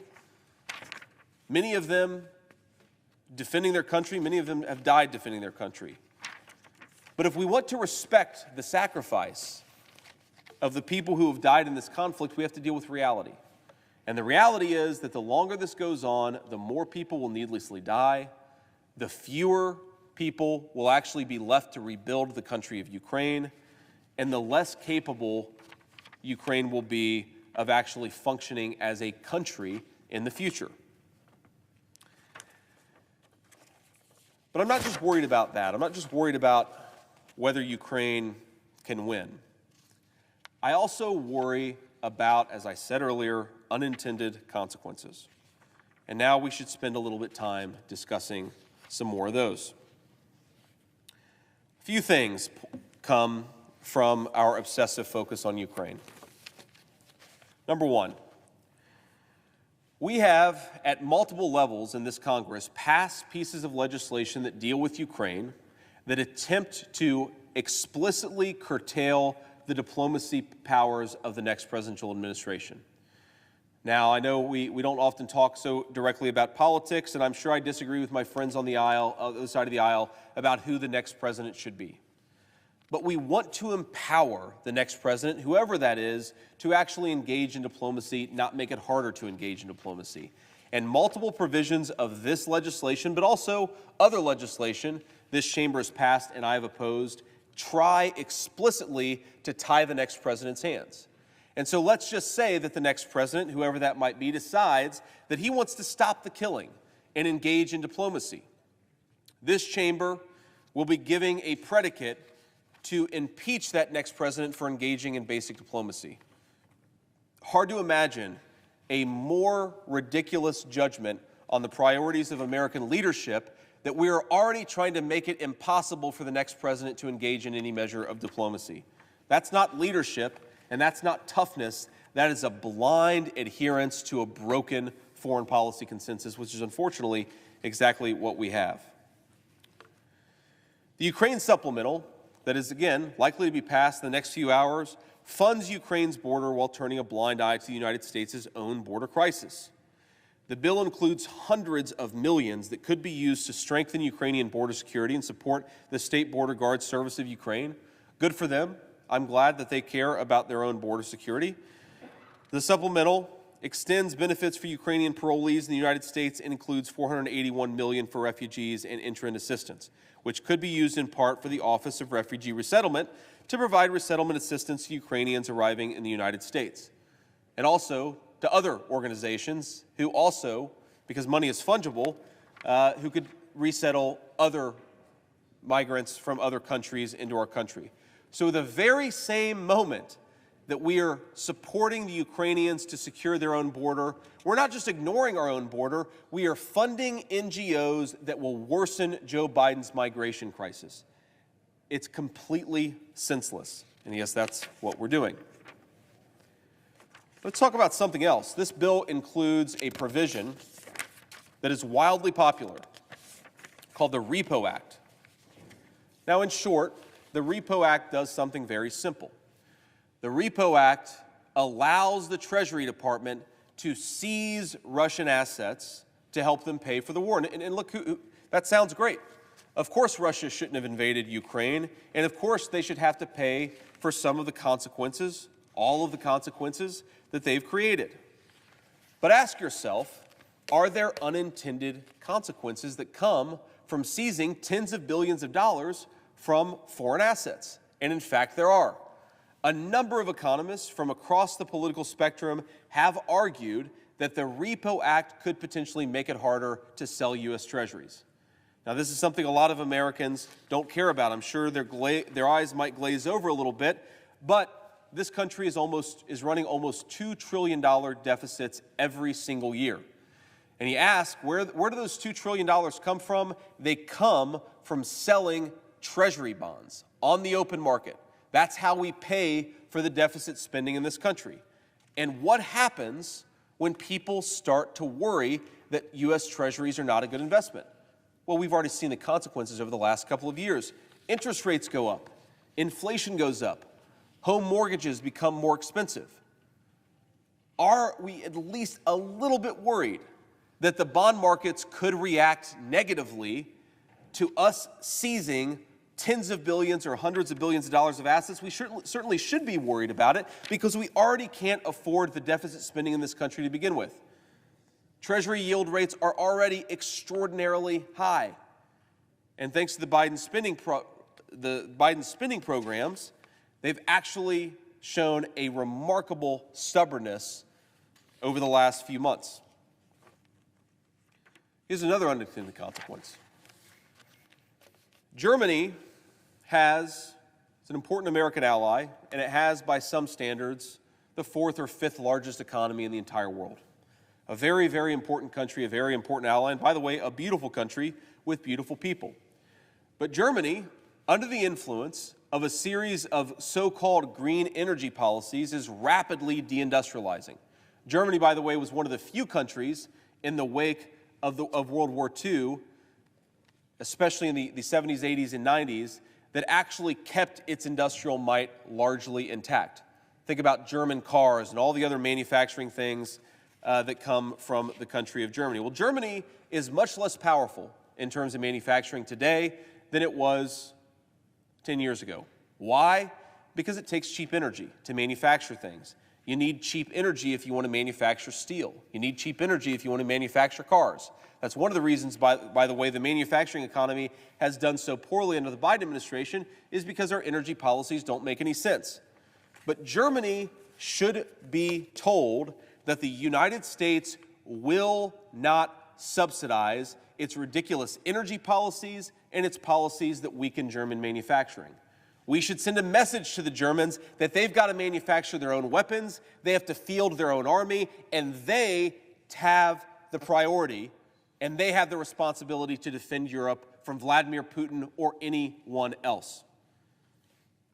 I asked the question, how many mechanized brigades could the German army field today?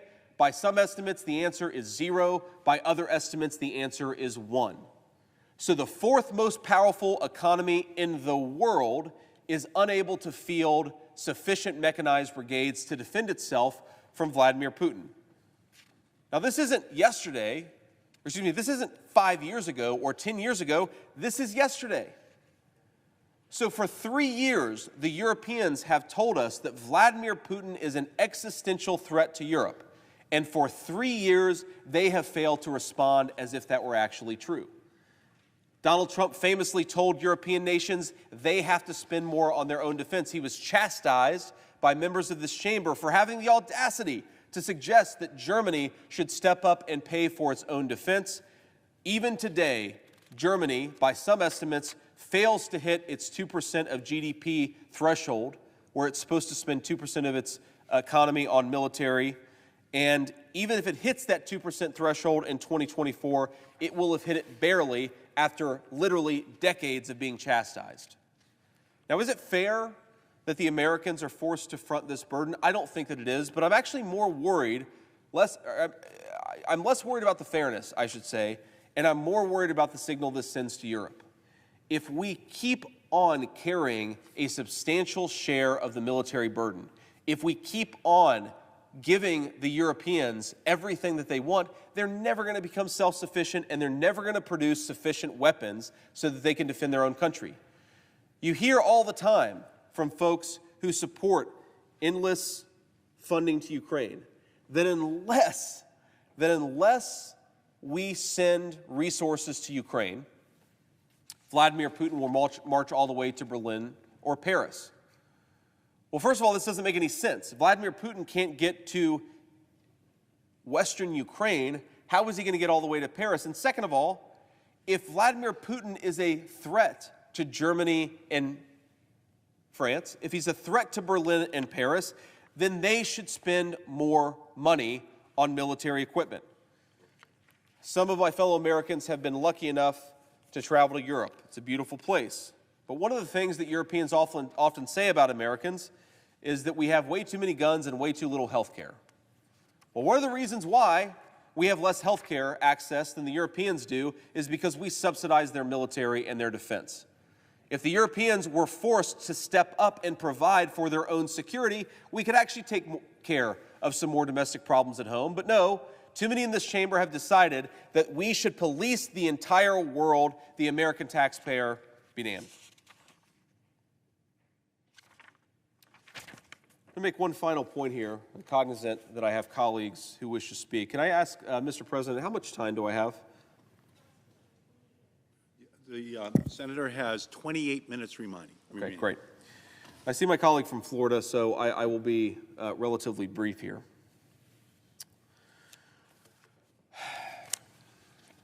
For 40 years, this country has made largely, I'd say it, a bipartisan mistake. It has allowed our manufacturing might to get offshored and to get outsourced, while simultaneously increasing the commitments that we have all over the world. We've basically outsourced our ability to manufacture critical weapons while stepping up our responsibilities to police the world. And of course, if we're going to police the world, then it's American troops who need those weapons. So with one hand, we have weakened our own country, and with the other, we have overextended.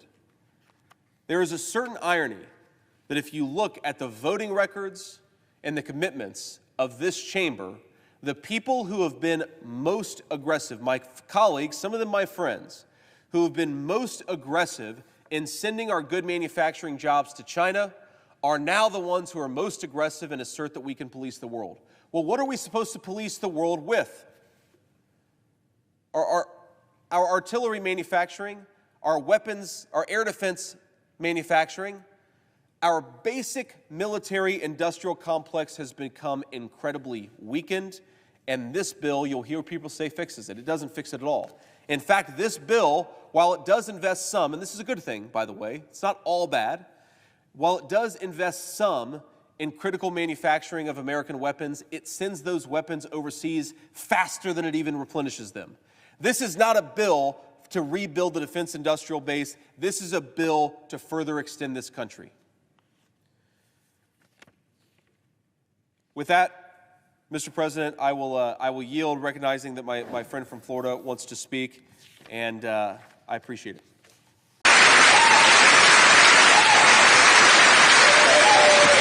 Thank you. Everybody.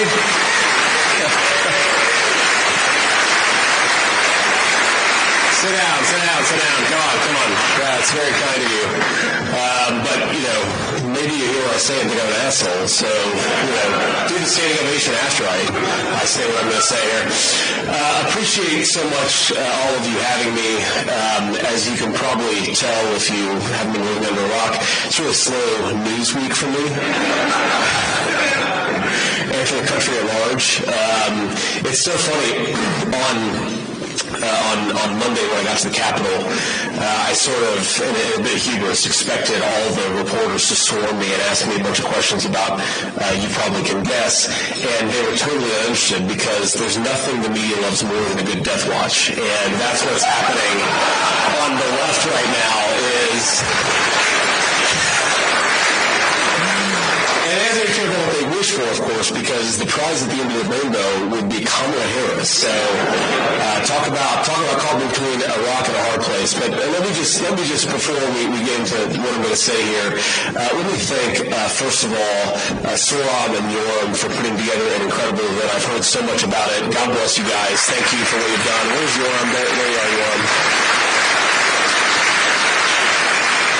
Especially grateful, of course, to have Yoram here from Israel, which is dealing with a number of terrible problems and the terrible attack and trying to respond to it as best they can. So we certainly wish you the best, Yoram. But we're glad you're here, and we're glad that this conference went off so well. It's so amazing that the American conservative movement is so influenced by what's happened here. I've heard my colleagues just the last few days talk about some of the discussions, the panels, the criticisms made of me, all manner of things that have happened here, but this really is the place of intellectual leadership in the American conservative movement. So thank you guys, and thank you for everything that you do. It actually matters.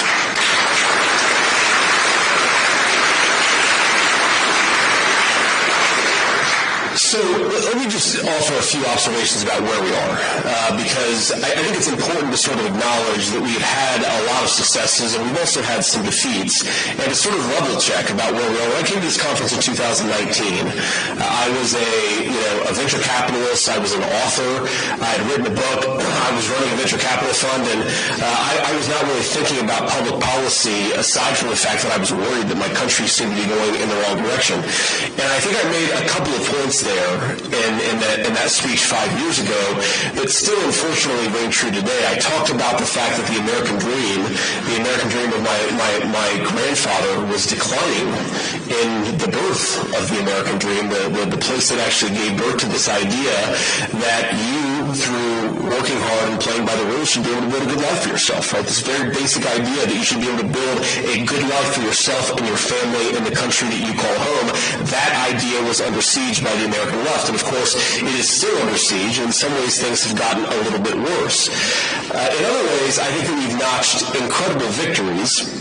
If you just go back to one of my hobby horses over the last few years is this idea that American foreign policy should be realistic about what we can accomplish, where we can focus, and the fact that military power is fundamentally downstream of industrial power. The most important lesson of World War II is not that if you thump your chest and pretend that you're the good guy, you can win a conflict. The most important lesson of World War II is if the home front is strong, that we can win and project power overseas. Our leaders seem, of course, to have forgotten that.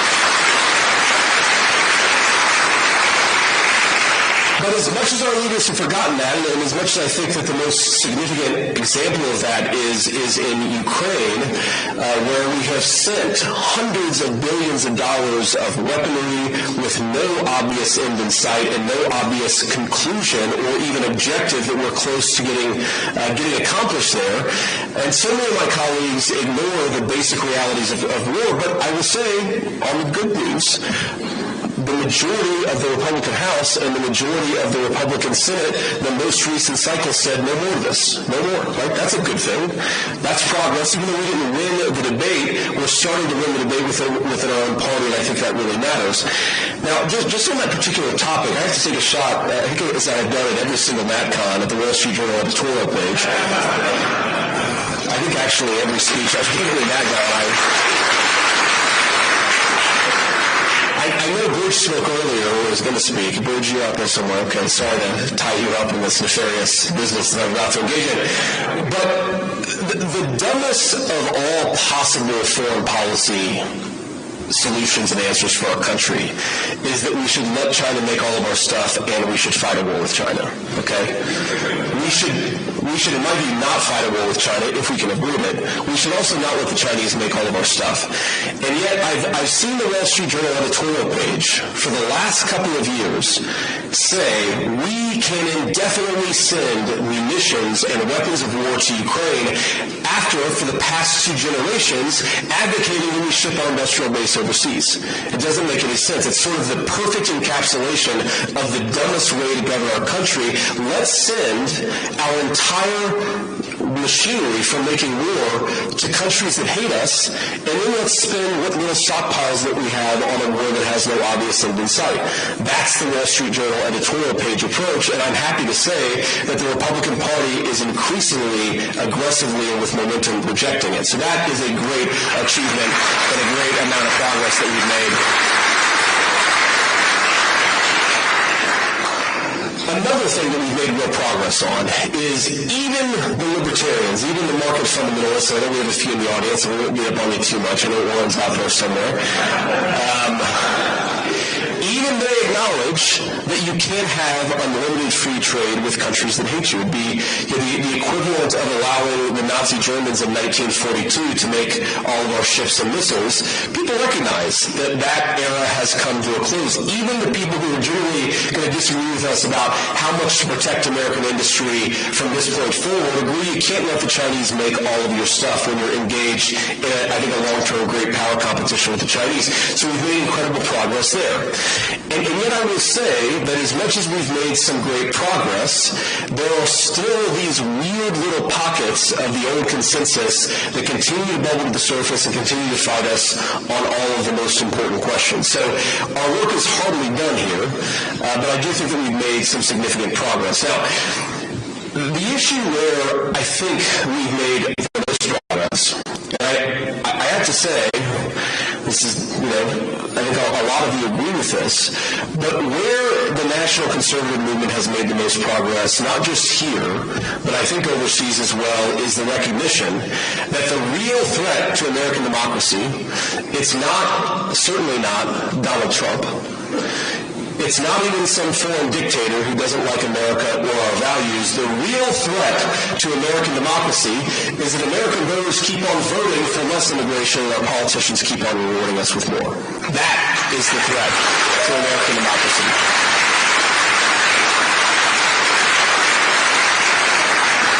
And I was in a conversation with an English friend earlier today, and one of the things that's very obvious is that all over the Western world, in Germany, in the UK, in place after place after place, populations keep on telling their leadership that they want less immigration, and their leadership keeps on refusing to listen to them. This is like a fundamental broken translation function in our sacred democracy that our elites don't seem to care about. Why do our elites seem to care about it? Well, number one, they really benefit from the cheap labor, okay? Number two, they actually don't really like the people who make up the domestic populations of their own country. It's one of the things that we consistently find from the UK elites to certainly the American elites is they seem to really not like their own fellow citizens, even though the wars that they want are going to be, of course, fought by the people in the heartland and not by the people who are walking down the streets of Washington, D.C. But I digress. I apologize for that. But look, the thing on immigration is that no one can avoid that it has made our societies poorer, less safe, less prosperous, and less advanced.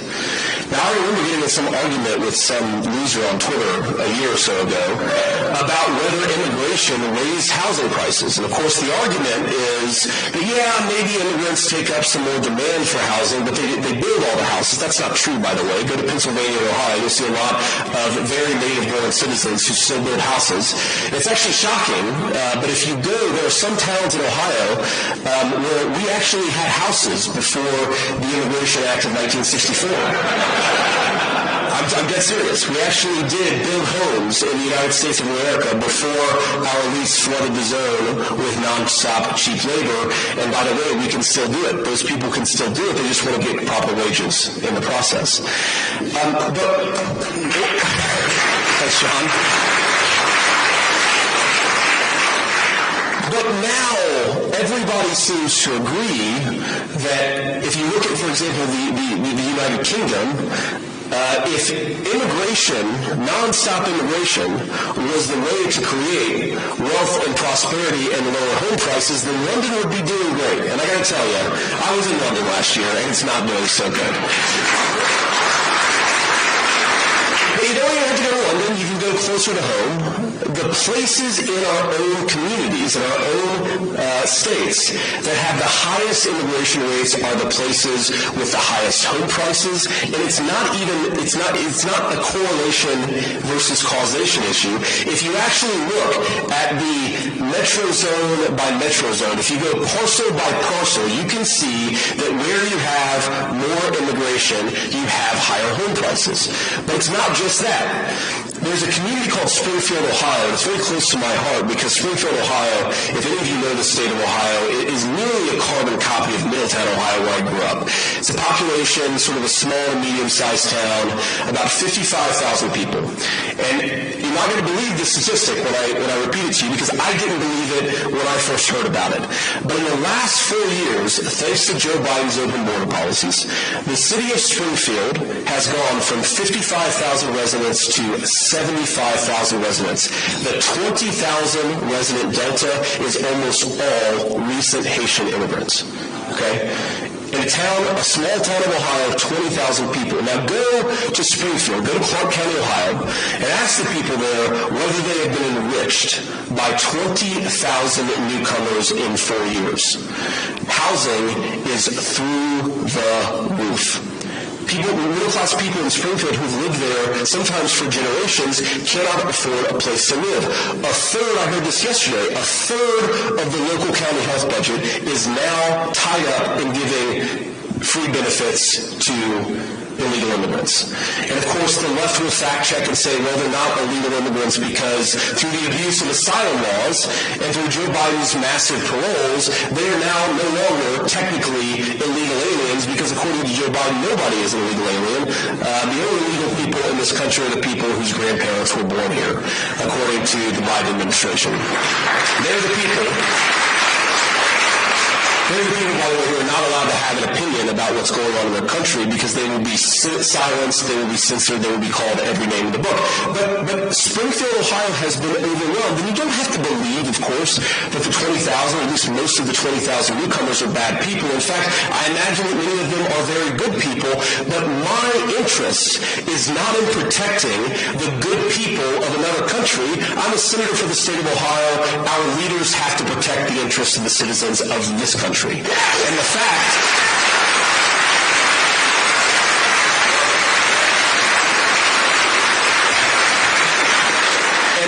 that this has happened is evidence that they're not.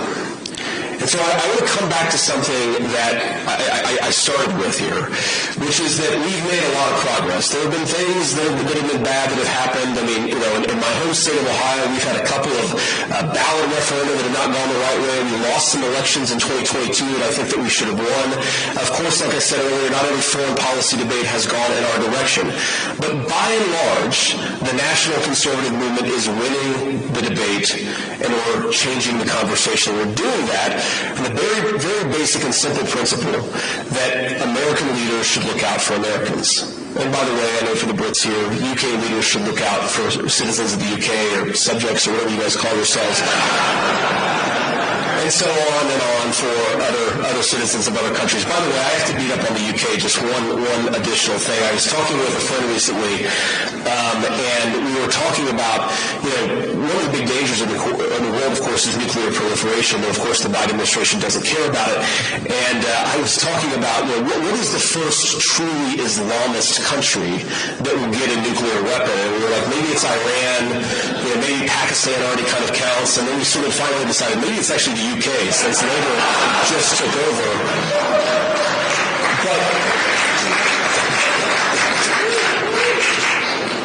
But about 20 friends, I have to say, you guys have got to get a handle on this, but neither here nor there.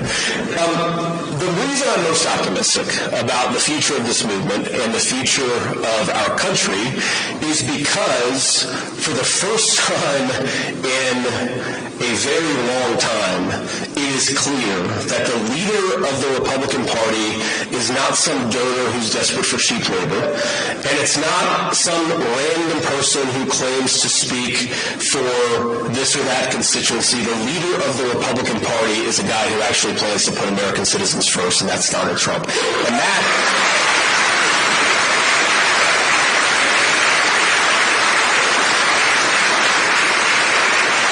I remember in 2019 when I came to speak at this conference, and as you all know, and of course Trump knows because he has a memory like a steel trap, I almost wish his memory was as bad as Joe Biden's because he would forget about what I said about him in 2016.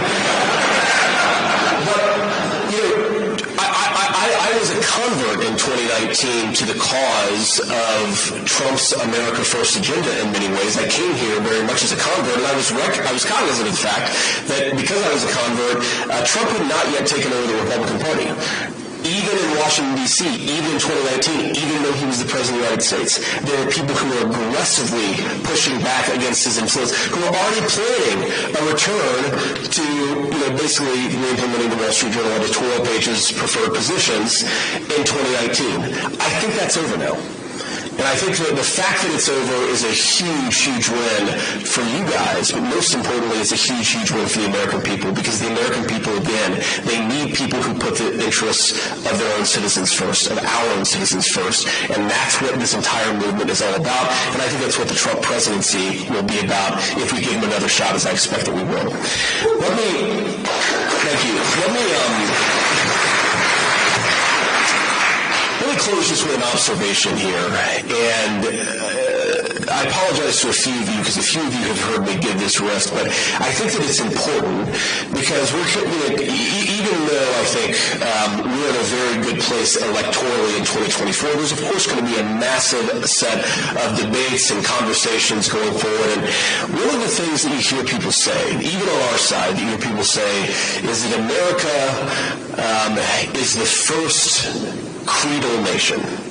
Okay? America is an idea. Now, America has really good ideas. At the founding of our country, it was created by very brilliant men. The Constitution, of course, had this incredible influence in political theory, and that's why it has stood the test of time. But America is not just an idea, though we were founded on great ideas. America is a nation. It is a group of people with a common history and a common future. And yes, thank you.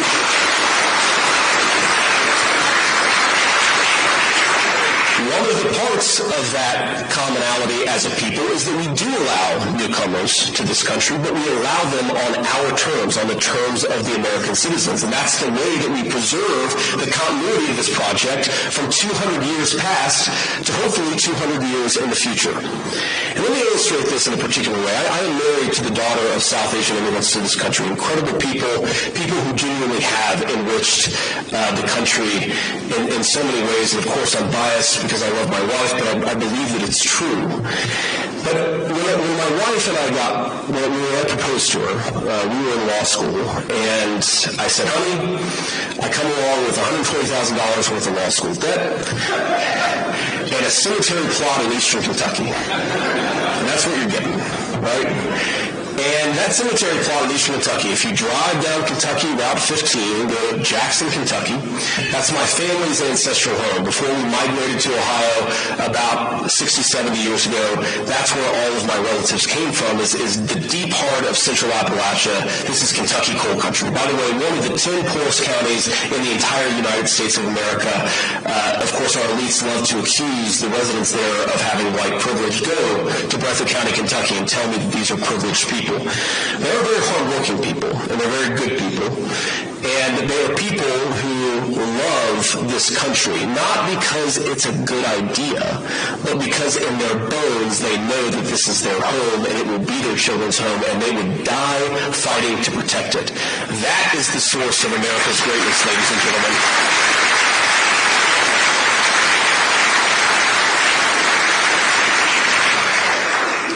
And I get to represent millions of people in the state of Ohio who are exactly like that. But in that cemetery, there are people who were born around the time of the American Civil War. And if, as I hope, my wife and I eventually are laid to rest there, and our kids follow us, there will be 7 generations just in that small mountain cemetery plot in eastern Kentucky, 7 generations of people who have fought for this country, who have built this country, who have made things in this country, and who would fight and die to protect this country if they were asked to.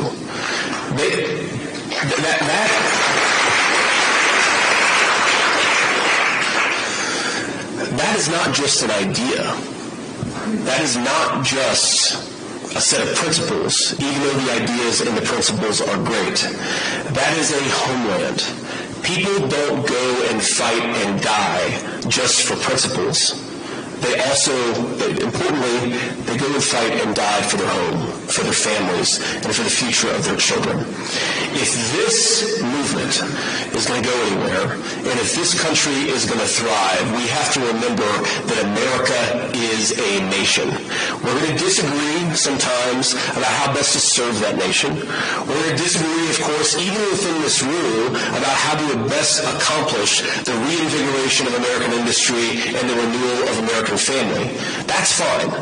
But but never forget that why we exist, why we do this, why we care about all those great ideas is because I would like eventually for my kids to rest in that cemetery, and I would like them to know that the United States of America is as strong and as proud and as great as ever. Let's get to work to make that happen. God bless you guys, and thank you.